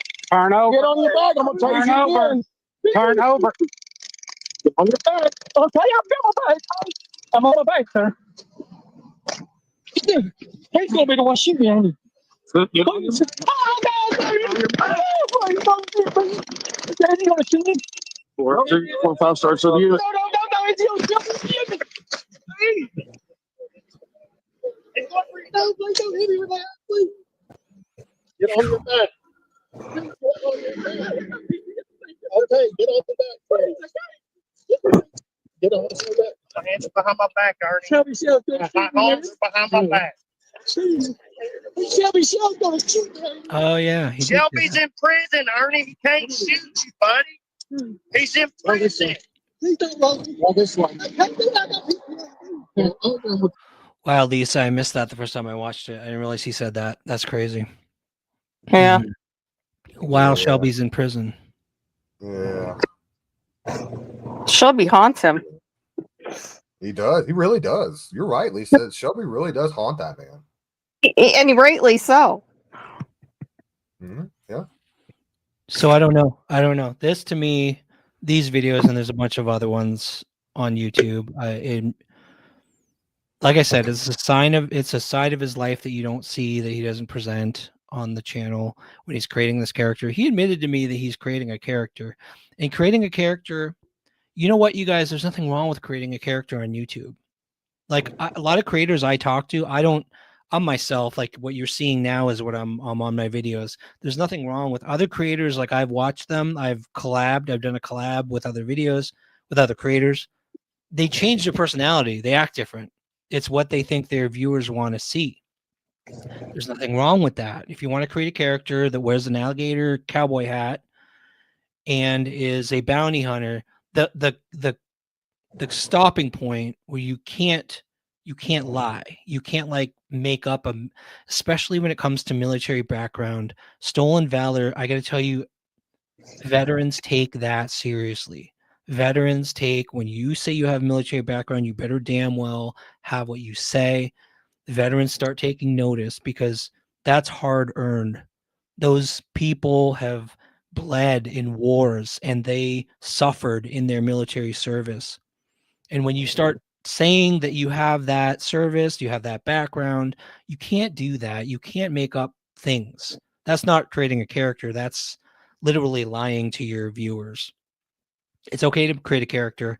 Be the bounty hunter. I mean, if you have a security guard background, then use your security guard background as your foundation for your channel. There's nothing wrong with that. You have that background, you have that skill set. But this is the next level. This is taking it to the next level. But again, I think he believes it. I think he believes all that stuff based on what we're seeing with the psychology, you know? Yeah. This is his LARP now. Yeah. 100%. That's all he does. I don't know how many times I begged him to I said, just stop. You know, all the posturing, all the make believe. I said, just be yourself, Ernie. Just be yourself. It's enough. He is I agree. think who he is. Lisa, I agree with you, Lisa. He is a charismatic person. He has a lot to offer. He's actually really good at interviewing people. Like, he would have a lot to offer if he would just be himself. Yeah, I told him that more than once. I said, why don't you? For 2 days, he did these like campfire stories, you know, about this, I don't know, creature that runs wild in the woods there in Kentucky and something else. I said, why don't you do that? You're good at storytelling. You know, he didn't have to try to do that. And I said, I think you could really get a following if you did that. I agree. He just can't. When I interacted with him on the live the other day, he has a good personality. He has a good personality. Like, I like talking to him. He can be a nice guy. When he gets into the character, though, it like changes everything. And then I don't know. You just don't make up stuff about military service. Just don't do that. That's taking it to a level that it's not okay. That part's not okay. That's all. There's background, you guys. His family testified in the Shell trial, and they told the story about a little bit of background about his mental health, about his history. I don't know. What do you think, Lisa? Should we go there? Phoebe's gonna blow a gasket, but yeah, it's okay. I mean, I'll tell you guys what. Sorry to interrupt, but I didn't really check out the Shelby Shell trial and everything like that. You know, it just wasn't me. It wasn't my cup of tea. I do want to say, Ryan, back to your what you guys mentioned earlier, where Lisa said she had a conversation with him to just stop. a lot of us, and shout out to Lisa for having him, having that conversation with him. But a lot of us have went and told him, like, look, Ernie, if you would just stop. I myself went to him and said, Ernie, if you stay out of the Summer Wells stuff, I'll leave you alone. I won't mention you ever again. I will walk away, and you can have free range over YouTube and do whatever you like. You won't have to deal with me anymore. And it wasn't good enough. The LARP was so strong that he was like, no, I have to do this. So, shout out to all the creators that have went to him and said, hey, dude, just stop. Like you've taken it too far. And you guys know who you are. I do want to. I'm going to go ahead and jump off here. I got some things to take care of. Yeah, no problem. I want to thank you for letting me up here and just show you guys some stuff. I left you some links in the back if you'd like. I've got a live that I'm going to email you later. It shows all of the military forms and everything like that, where me and Viper, which is another military person, goes over it and just kind of gives you a rundown of what you're looking at and everything like that. So everybody, even if you're, because I'm not real familiar with the military stuff either, I'm just a normal civilian, don't have any military background whatsoever. So it helps when he comes up and he explains it to everybody. So I'll send that to you and get that to you. And Lisa, I'd like to thank you as well. I appreciate you. It's always a fun time. Yeah. And chat, you guys be good. I'm watching you guys still, so don't think I'm not watching you. I'm watching you, chat, Ghost Gang. I appreciate each and every one of you, and I want to thank Ryan's chat for also showing us great hospitality. It's been fun. Awesome. Thanks, Evil Ghost. Appreciate you. Thank you. Appreciate you guys. Bye. Have a good night. So Lisa, are you up for diving into a little bit of the Shelby Shell stuff? Let's do it. All right. So what I focused on, you guys, is understanding the background, understanding the family history, what the family knows you better than anyone else. This trial, and correct me if I'm wrong, Lisa, this was a sort of the defense was using the family to counter Ernie's testimony that Shelby basically did everything, right? Yeah. They went through the uncle. They went through I might have been an aunt, I'm not sure, and sister. The sister was a big one. Sister, Paul, and then Pamela Studham was a girl he lived with for a while. And did you have? I might have missed that one. I got the uncle, I got the sister, and I think I got a woman. The woman's testimony, I think it was the aunt, was disturbing. No. Okay. It was probably Pam Studham. Okay. Is that the last one I sent you? If you send me links, I can actually share those. But sent you the okay. In message I sent you the okay. Those three. I sent you Pam Studham, John Paul, and then Amber. Okay, thank you. We're gonna start with the uncle. The uncle, and you guys. Okay, I'm gonna preface this with there's no judgment here as far as what he says about Ernie. I don't care about anyone's sexual preferences, backgrounds, whatever. And also, this is under oath. The uncle is saying this under oath, which if he's lying, then that's actually a crime. This is the family explaining some of his background, his childhood, his history. And this is only to help people put together the mentality and the history of what led up to eventually down the road he's creating this character and entering the Summer Wells case. It's character background, which is important in things like this. So this is the uncle, I believe, and this is only this is really short. This is only 25, half a minute. So well, he doesn't even testify here. I don't think they dismissed him. I think. Did they? I think so. Use the other one I sent you. That has all three of them in it. All right, let me see. I clipped this one for a reason. Let me see what. I'm his uncle. Uncle to both of them? Great. And how long have you known Ernie Shell? Since he was born. And is Ernie somebody you know to be dishonest? Correct, yes he is. Have you known Ernie to be involved romantically with men? Right. Okay, that's why it was the dishonesty part, and yeah, that's the short version. He goes into a lot more. This one.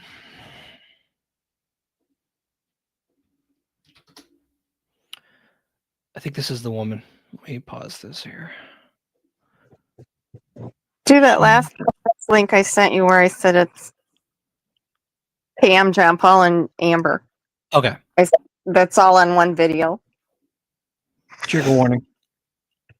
Nope, that's not it either.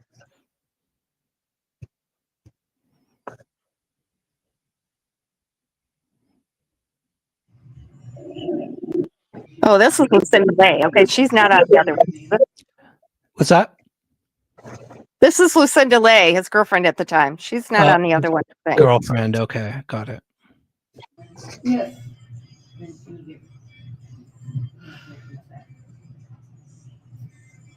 If I wouldn't let him have what he wanted, or have his own way, especially when it came to my car. He wanted my car. He threatened to kill me. I made him really super mad one night, and I love my granddaughter very, very much.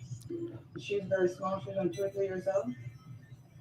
And he said that he would hang her up by the ceiling fan and choke her to death unless I did what he wanted. I messed up. Getting her out from home, the car blew up. Council approach, please. Oh, I'm so sorry. Forgive me. I'm sorry. I apologize for that, and I apologize for the emotional. That's all right. All right, I'm going to jump into the sister because the sister was. It didn't seem like she actually wanted to be there. I don't think the sister didn't seem to actually want to be talking here, but she shared what she had to based on the questions that they asked her. Ernie ever had a sexual conversation what was the content of that conversation? He needed money for his car. He just had a car. He couldn't pay the insurance. He couldn't pay his phone bill. He needed money.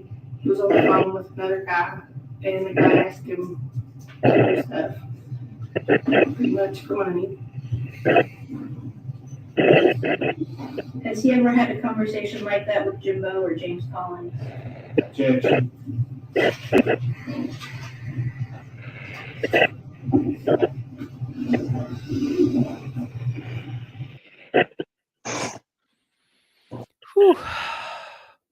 Oh, that's not it. Oh, okay.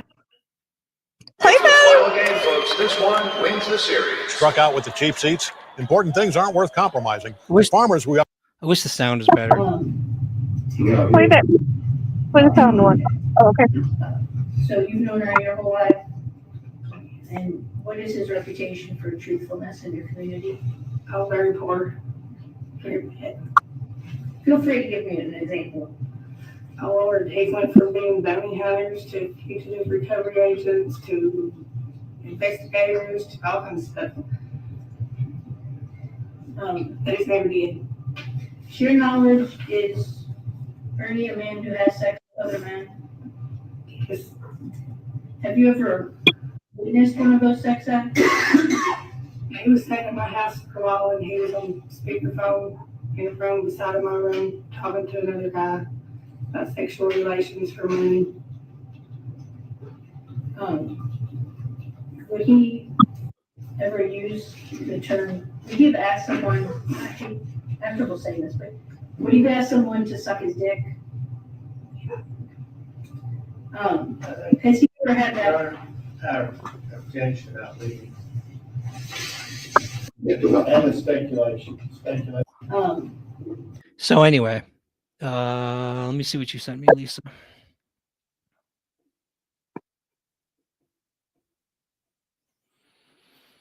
You just sent me the link where he said, "Everyone, let's head over to Ryan Finds Truth." No. Up above that, I said Pam, John Paul, and Amber. Can you send it See again? that link to the video? I don't see a link to a video.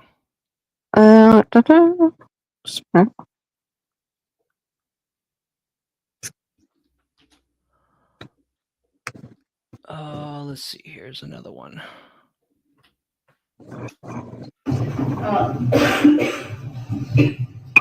Yeah, it's right above. You sent me the link to the link to the StreamYard. I said, there it is. Pam Stedham, John Paul, and Amber. It says Shelby Shell mistrial, March 2019. In Facebook Messenger or somewhere else? Yeah, Messenger. Oh, so I'm not getting it. I'm not concerned about threats and anything he wants to make up about me, to be honest with you. This is a one-time thing, you guys. I'm covering this as a background, so you have the background of Ernie in the Summer Wells case, and that's it. I'm not going to respond to anything he has to say. I'm not going to. We've been through this, you guys. Jen and I have been attacked by other channels. We don't honestly give a shit. This is going to be it. I'm covering this so everyone understands and sees the truth, sees the background, sees the whole story. Make your own judgment. Thank you. I just got it, Lisa. I said it again. We don't do back and forth drama with channels. We just don't do that. I'm going to say my piece here. I'm going to give you the background, and you can do with it as you want. And that's it. We're going to continue moving on, searching, doing what we do. But I'm not doing a drama thing with. He can say whatever he wants. I honestly don't give a shit. Going into details, have you been present when Ernie had a conversation about a sexual relationship with a man? If, without going into details, have you been present when Jimbo had a conversation about a sexual relationship with a man? If, I did. You know what, Lisa? I found that. So Birdie's made a good point. Why were they asking so much about his sexual preferences? Why does that matter? Just to prove that he's a liar, I guess, and that he had was involved with Jimbo. I mean, that comes out in John Paul's testimony too. And then they had his life out, his gay porn site. They pulled that. Yeah. I think they asked about his profile or something at some point. Yeah. I did find that weird. I'm like, why are they focusing on his sexuality? Like, who cares? But that was what the questions went. And most of this stuff was the key to take away from this that was important, in my opinion, was the credibility. Is he known liar? She said earlier, if you guys go back and listen, she said he has always said this whole bounty hunter thing, Predator Nation, like he's always done this kind of thing. And that's the credibility piece. The sexuality, like, who cares? I don't. Missouri made a good point that the Ronnie King was gay, so that's why. Okay. They're trying to imply that Ernie was a little more involved than what he said. Plus, Ernie denies never knowing Ronnie King, even though he knew him all his life. So yeah. It was Ronnie King, not Rodney King, right? Right. Yeah, Ronnie King. Okay. Are you afraid of Ernie? Ernie's kiddish. Yeah. What's your answer, man? She asked you if you were afraid of Ernie. What was your answer? Okay. Yes. Yes. Are you afraid of Shelby? Has Ernie ever threatened you? What was the answer? No, I think no. Yes.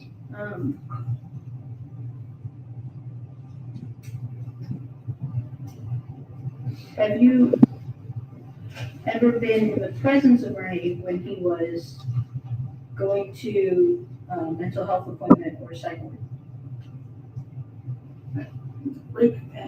Have you ever been in the presence or around, transport did you go with Ernie when he was going to a mental health appointment or a psych ward? Yes. Can you tell me when that was or about when that was? Yeah, I was young. Just when he was younger. When he was younger. Did you catch that, Yeah. Lisa? Yeah, it was in high school when she said she was younger. Yeah, Ernie. It was when he was a teen. Yeah. He has been in mental health treatment since he was a teen. Yes, he was involuntarily committed when he was a teen. That's important. That is background. That helps people understand the highway runs, the behaviors. It helps understand what we're seeing, right?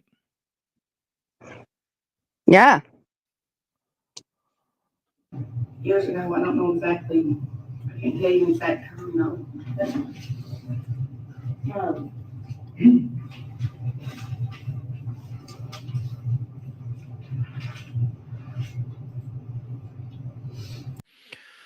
Oh man. Oh, Squids, he's admitted he's schizophrenic at least once that I know of. He admitted it. He's actually admitted it? Yeah. Do you know what this was about, Lisa? Is this the fight at the trailer park? Well, some woman was like, "Don't you dare talk to my Yeah. daughter or contact her." She was 10 years old. Yeah. Yeah. I was Man, texting her. it's She like a was. she like pushed him against the trailer too. It was crazy. Got you. Come on. You ready to fucking out? Come on. She's pissed. Get her out here. Fuck you. Are y'all gonna jump for me? Fuck you. Don't let him jump. Don't let him jump. It's between me and him. It's one-on-one, Rosie. Talk shit That's about why I my got fucking- It's one-on-one now. Got you, bitch. You know what you said. I want to get my stuff. One-on-one, everybody. He's just here. Y'all want we good right here. We good right here. You ever fucking mess with my daughter again, motherfucker? I'll break your motherfucking neck. This is Mama Bear going crazy on this guy. In this video, I think she pushes him against the wall of the. She is pissed, and I don't know the background. I don't know the story. I just know that. Okay, Texting her daughter. Yeah. texting her 10-year-old daughter. Yeah. Man,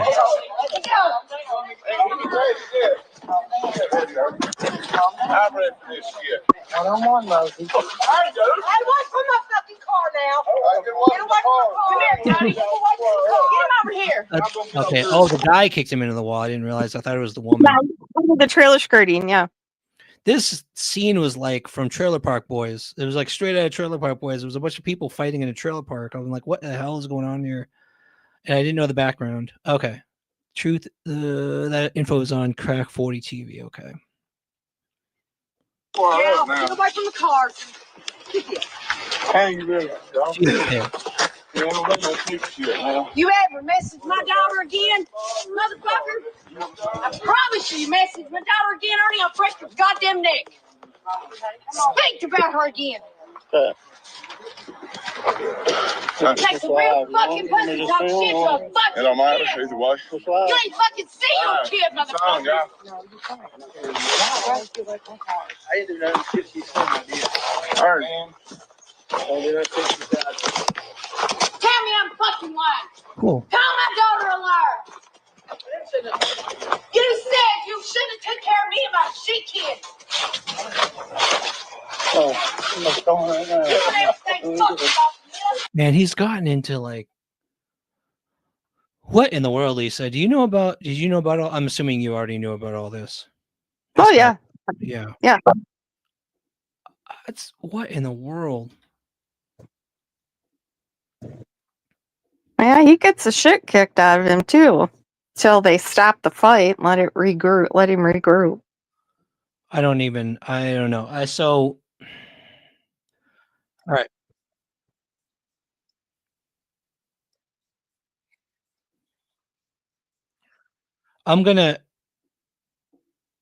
Do you have anything else you want to cover, Lisa? Because of the last few, I'm going to cover basically wrap up with back to the character. No, that's fine. Okay. Honestly, you guys.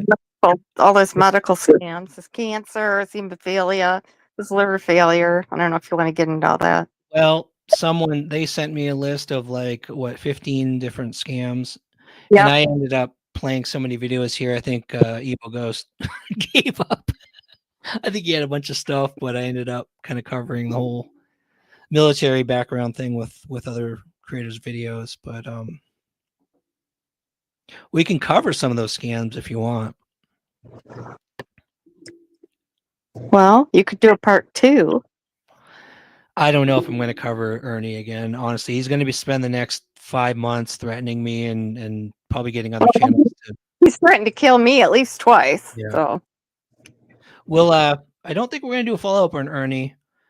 Because I think I just wanted to honestly help people understand the character behind the character. when it comes to the truth or not truth about the Summer Wells stuff. And so what I want to finish up on is, I think what it boils down to is this is a character. He's admitted it. Wait, Real Rockin' Robin had a question. Didn't he want to become a professional wrestler? He had an MMA fight and took a dive there, but I think he wanted to be more of a promoter than a fighter, actually. Although he claims he won different things, like when he took his mom's trophy and cut off the WO and said he won men's division, but yeah, I think he wanted to be more of a promoter. He claimed he had all these rings. That's some of his scams, actually. 2 of them were the promoting. I saw some videos of his fights. He wasn't that bad. He was the MMA fight? Yeah, he put it down. It actually looked like a backyard brawl with someone. Oh no, he was in a ring. He was in the ring with a guy. I saw that too, yes. Okay. Ernie Shell admits he's playing a character. Video source, Lightning Tiger. Video title, What a Beautiful Morning. How is everyone? Video date, April 9th, 2024. To be honest with you, if I do this new thing. This was the old channel. It was Lightning Tiger. That was the old channel. Yeah. Yeah. The same channel, he just changed the name. Yeah. This is like his 6th channel, I think. Yeah. This is the transition to the new channel, and this is when he really started his new character. Honestly, I agree, Deborah. There's nothing more to cover. There's nothing more to cover. This is his statement when he was closing out his old channel, starting his new one. I'm building the character back again to do the new thing. But the thing about it is, I've got to, like I said, I'm working on my hat. I got to work on a few things. I've got a new pair. Well, ain't really new pair. I mean, I just got, you'll see what I'm talking about. You guys will find out. And to get back in character, I'm still trying to put on a little bit more weight. And I'm going to be ready to go. Back in character. New thing hits, all these other creators are left in the dark. But I am wanting to have people that's in control of, if I do keep this YouTube, I don't think I'm going to keep this YouTube. I kind of want to, unless I just shut it all down or something, I'm not sure. I'm not really into the YouTube thing anymore. Like, it's boring to me. It really is. The only reason I go live these days is so I can talk with you guys. I mean, I did use it for a coping mechanism, and I don't even need that now. I don't need that. I don't need any of it. And I'm just having a good time with what I've got. And that's the best way to do. I'm having a good time with what I've got. I've had many websites in the past. I'm thinking about having one professionally done, just a couple pages. That way people can, they can keep up with me there. Please like, share, and subscribe. Yeah. Thanks for there. That was Constance Sue Has Something to Say. What's that? I said shout out to Constance Sue Has Something to Say. That was from her channel. Yeah. And yeah, he could have said that yesterday. I mean, that sounds exactly like what he's still saying. I'm not going to be on YouTube anymore. He's been saying that for years now. Yes. Yeah. He just changes the channel, starts over, repeat, I guess. But it's a character. Character. What's that? It's all a movie. That's what his tagline is. It's all a movie. Yeah. I would love to see the real Ernie. I'm sure there is one. I don't think he knows. The authentic Ernie. If not on YouTube, that he even exists, to tell you the truth. Yeah. I'm going to close out. I'm going to finish up with so Blame Katie. Was she his girlfriend at one point? No. No. Not that I'm aware of. The way they're acting in this live, it was like it seemed like he was dating her or wanted to or something. Yeah.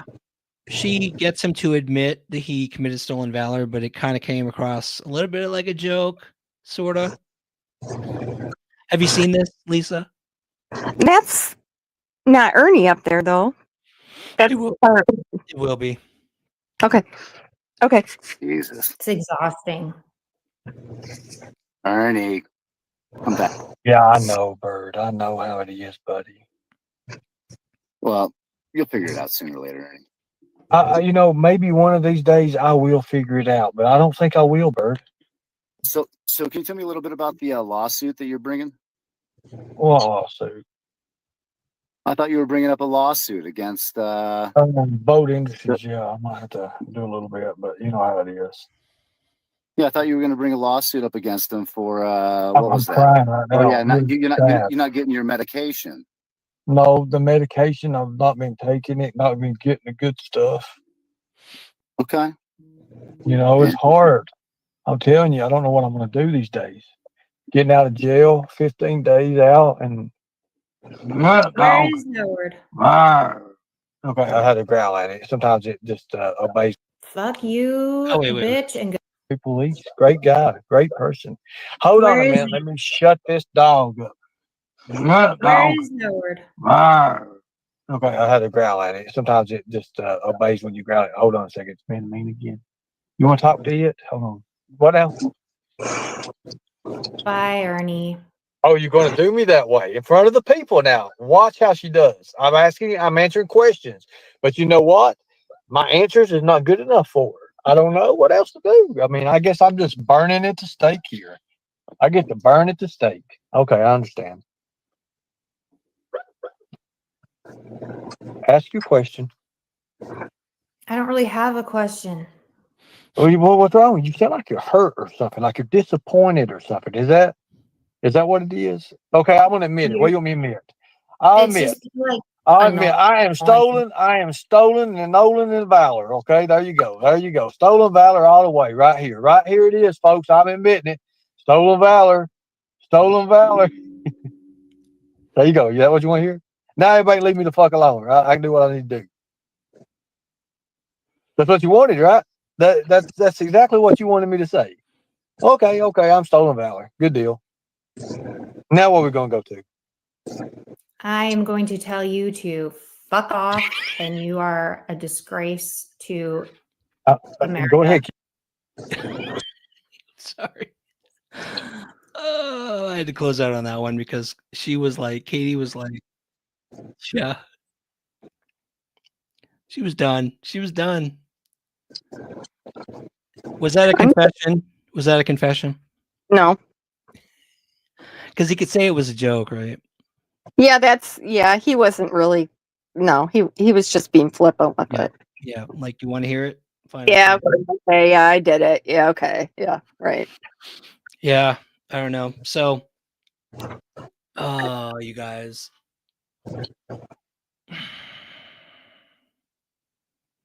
Ernie has done a lot of interviews with Candace, and I think that a lot of the involvement in the Summer Wells case could have been good if he had been himself, if he hadn't presented himself as this character, or tried to, I guess, draw Candace or manipulate Candace into just so many people. Lisa, how many people in the Summer Wells case have thought they could get Candace to confess? Quite a few, actually. Or do we need? No, I can think of several. It seems like a constant thing. Like, I think if they can get her while she's drunk and talk to her long enough, that they'll just get her to admit everything. She is not going to admit anything.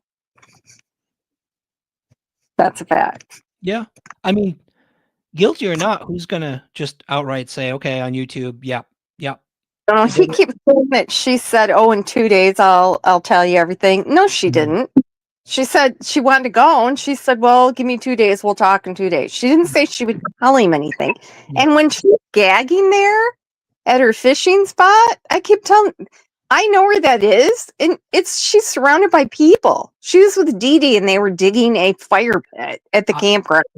They were not digging a grave or moving Summer's remains. My impression of that moment from the people who knew her, they gave me some insight into what she was going through at the time. She had actually tried several times to get off of alcohol, and she had bad withdrawal, horrible withdrawal. Actually, the friend that we interviewed said that she got shakes when she tried to stop drinking.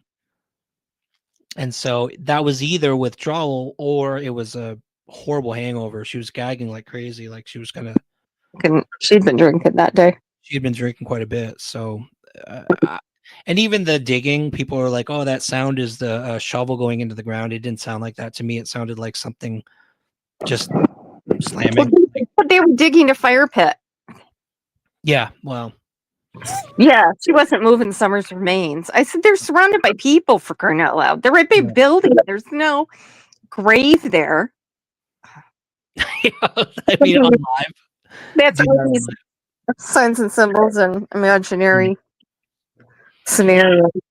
What's crazy is I thought the one video that I was the most interested in, the high whining sound they keep talking about, the turbine.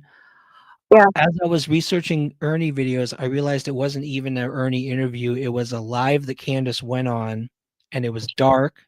She had just gone live one night. And that's the one where the sound came up that I was. And what's weird is I asked Ernie about that on the live. I'm like, do you remember the interview you did where there was a loud, and he acted like he knew exactly what I was talking about, and he knew where the fishing hole was. He just said yesterday he didn't. Right. So was I there watching her dig? No, but I talked to who was with her. So and he knows where the fishing hole is. So I don't know.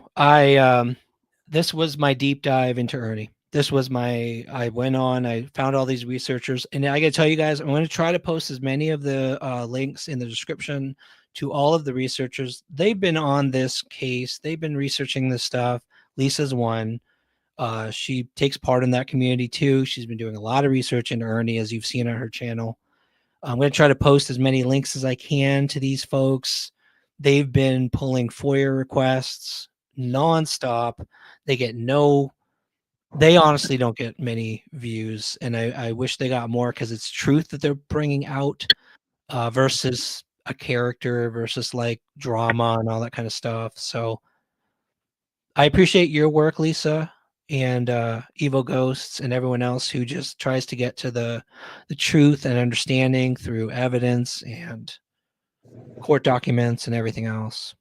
Thank you. Yeah, I sent for that FOIA request on that New York case, and surprisingly, they said that was still an open investigation. I got denied. Is it really? Yeah, and that was from years. Here it is. 6/26/2019, 11:38 p.m. Hamilton Street. Call type suspicious person arrest narrative. Patrols responded to the area of Hamilton Street and Van Wyck Street for a report of a male walking back and forth on his cell phone.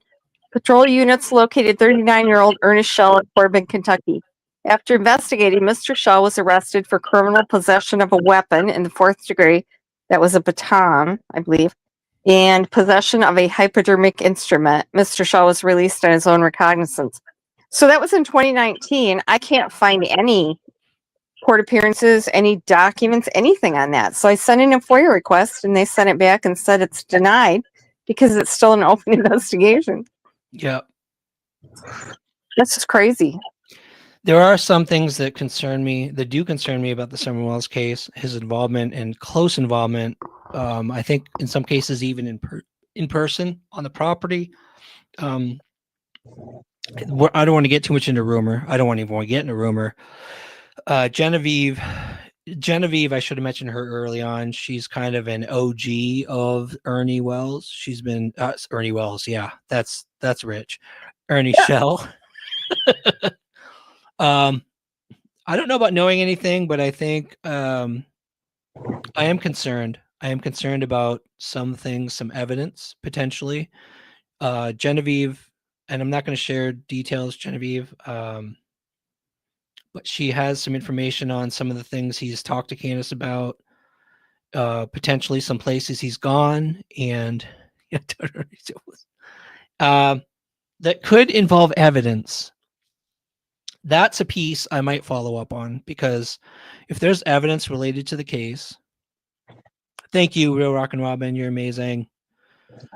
That if he got involved to the point where he was actually, who knows, cell phones, other stuff like that. Are you saying Summer Wells case? What's that? Are you saying Summer Wells case? Yes. I don't think. I don't. I guess it's possible. I've kind of narrowed down, if you watched it in my recent lives, where something happened between Payless and the store. There's such a very, very, or I mean, at the Milk Jug video home, there's such a very, very small window of time there, and she was with 3 other people that whole time. So Yeah. I don't think Ernie had anything like that. I don't think he was at Payless at that time, actually. There was a time when she gave away, when Don was in jail, there were all these stories about his cell phone being given to someone. Yeah, he gave Candace a cell phone. She threw it in the water because she thought it was bugged. Did she throw it in the water? Did she give it to anyone? Any details around that, though? We're now totally speculating here, obviously. I heard she threw it in the water. Is Nana in here? I heard she threw it away. Okay. Remember who she was with? Some water source somewhere that phone ended up. Yeah, because she thought he was tracking her. Okay. Which isn't unheard of, because I've heard of him tracking somebody else. That's the piece that the timeline, I would love to try to figure out where that phone ended up. Because you never know. Ask Candace. Yeah. She's just going to open up and tell the truth, right? Seems like she was with someone when she did that, though. I don't remember who. She talked to someone about it? No, I think she was with somebody when she did it. Who was that? Do you know? Oh, no, I just said I can't remember. Yeah. Man, it's crazy. The characters involved in this case, and I don't know. I thought a long time about covering the background here to understand the character, to understand where Ernie came from, what this whole side thing was about. Maybe we'll do Rose. I don't know. Rose is a whole different. I'd have to bring Lisa back because she's done a ton of research on that, but I don't know if it's related. You don't think it's related, Lisa? No. Absolutely. Yeah. Totally different case. Totally different. Totally different cast. There's totally different reason, totally different state. Yeah, there's nothing. I know people try to make it like it was the same, but no. So I'm going to say Ernie, he's going to do what he usually does. Anyone who brings up these videos and the history to get to the whole story, to understand what's really going on with his life, he's going to attack. I understand that. I've prepared for it. But I am willing to, if he wants to be the real Ernie, be himself, just forget this character, especially the military background stuff, set that aside, cast it out. I would probably entertain like talking to him about who the real Ernie is, and if he wants to continue on the case, then continue as himself. He have a really, really rough childhood. I'll give him that. He and Shelby both have a lot of trauma, childhood trauma. Yeah. I feel for him. The family, but other than that, he knows that he needs mental help, and he's just not willing to accept it, which is, I mean, that's a problem with people with mental problems quite often is compliance, with their medicine. The problem is, I think that it's hard because you want him to get, I want him to get help. I want him to be a healthy individual and I think he would be amazing. I think he could be a really good researcher. But not. He's pathetic. What's that? I'll give him that. You're breaking up. But he's careful. I'll give him that. One night when he was sitting on the red couch, he was talking about he was on a new medicine and he didn't like how it was making him feel, and it was messing with his head. And I'm like, it's working. That's what it's supposed to do. You're not in reality, and the medicine is helping you to recognize reality, but people don't like the way it makes them feel, I guess. I don't know. I think Yes, exactly. I think a healthy Ernie would be. I think he has a lot to offer. I think he has a lot to offer if he was himself. He obviously is charismatic. I think he is would do a great run for governor. Yeah, I don't. You had to throw that in there, didn't you? We'll see. Maybe he will. Maybe he will. You never know. A couple of trailer park fights. Yeah. So I'm going to close out with that. We are going to focus on what we focus on normally, you guys. This is a one-off for us. Seeing these researchers working so hard, getting not enough people seeing their research and understanding the full picture of the character. I think we owe it to the Summerwells community. They understand the big picture, and you can decide whatever you want to decide at this point. Nothing against Ernie, not attacking Ernie. All these things, like these breakdown videos, the highway videos, are a picture of the symptoms. They're the symptoms of what he's going through. It doesn't mean he's a bad person. I don't think. Do you, Lisa? Do you think he's a bad person at the core? You think he's evil? I don't think he's evil.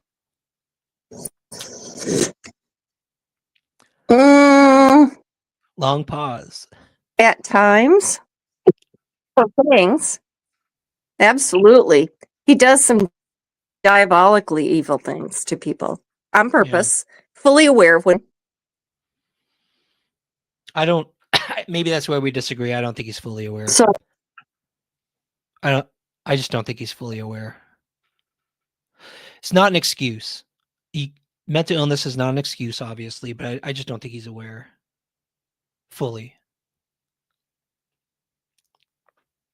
I know that. He's done some horrible things to people. Yeah. I've heard the stories. People have reached out and shared. Oh, did we lose Ryan? I'm here. You're breaking up a little bit, though. All right, you guys. I'm going to close out tonight. I want to thank you. I want to thank you, Lisa. Thank you, Evil Ghost, for joining. Hopefully it was educational and it gave you a bigger picture of the character of Ernie Wells and of Ernie Shell. Why do I keep saying Ernie Wells? Ernie Shell. I want to close out with, again, saying that we have compassion for people who are going through these things. I hope that Ernie gets the help he needs. I really do. I hope he can have a good life, a honest life, and a fulfilling life once he is healthy and once he can be himself, not this character. Forget the character, drop the character, be yourself, Ernie. I think people will love you for it. I think people will love Ernie Shell like he is, the real Ernie Shell. You don't need this character. You don't need anything else. So thank you all for behaving in chat, for being a great chat. We had both sides of both teams here and everyone was great. So we're going to keep going on. We're going to keep getting back to the searching. We're not going to go back and forth. We're not going to have a channel war. We're not going to have drama. We just wanted to cover this truth, cover the documents, let everyone know what the reality is, and we're going to move on. So any last words, Lisa? Oh, no. Thanks a lot. Right. It was good. It was informative, I think, to a lot of people. Yep. So thanks for having me. Absolutely. Thank you, Lisa. Thanks, everyone. Hope you guys have a great night. Love you all. Appreciate you all, and we will see you next time. Bye.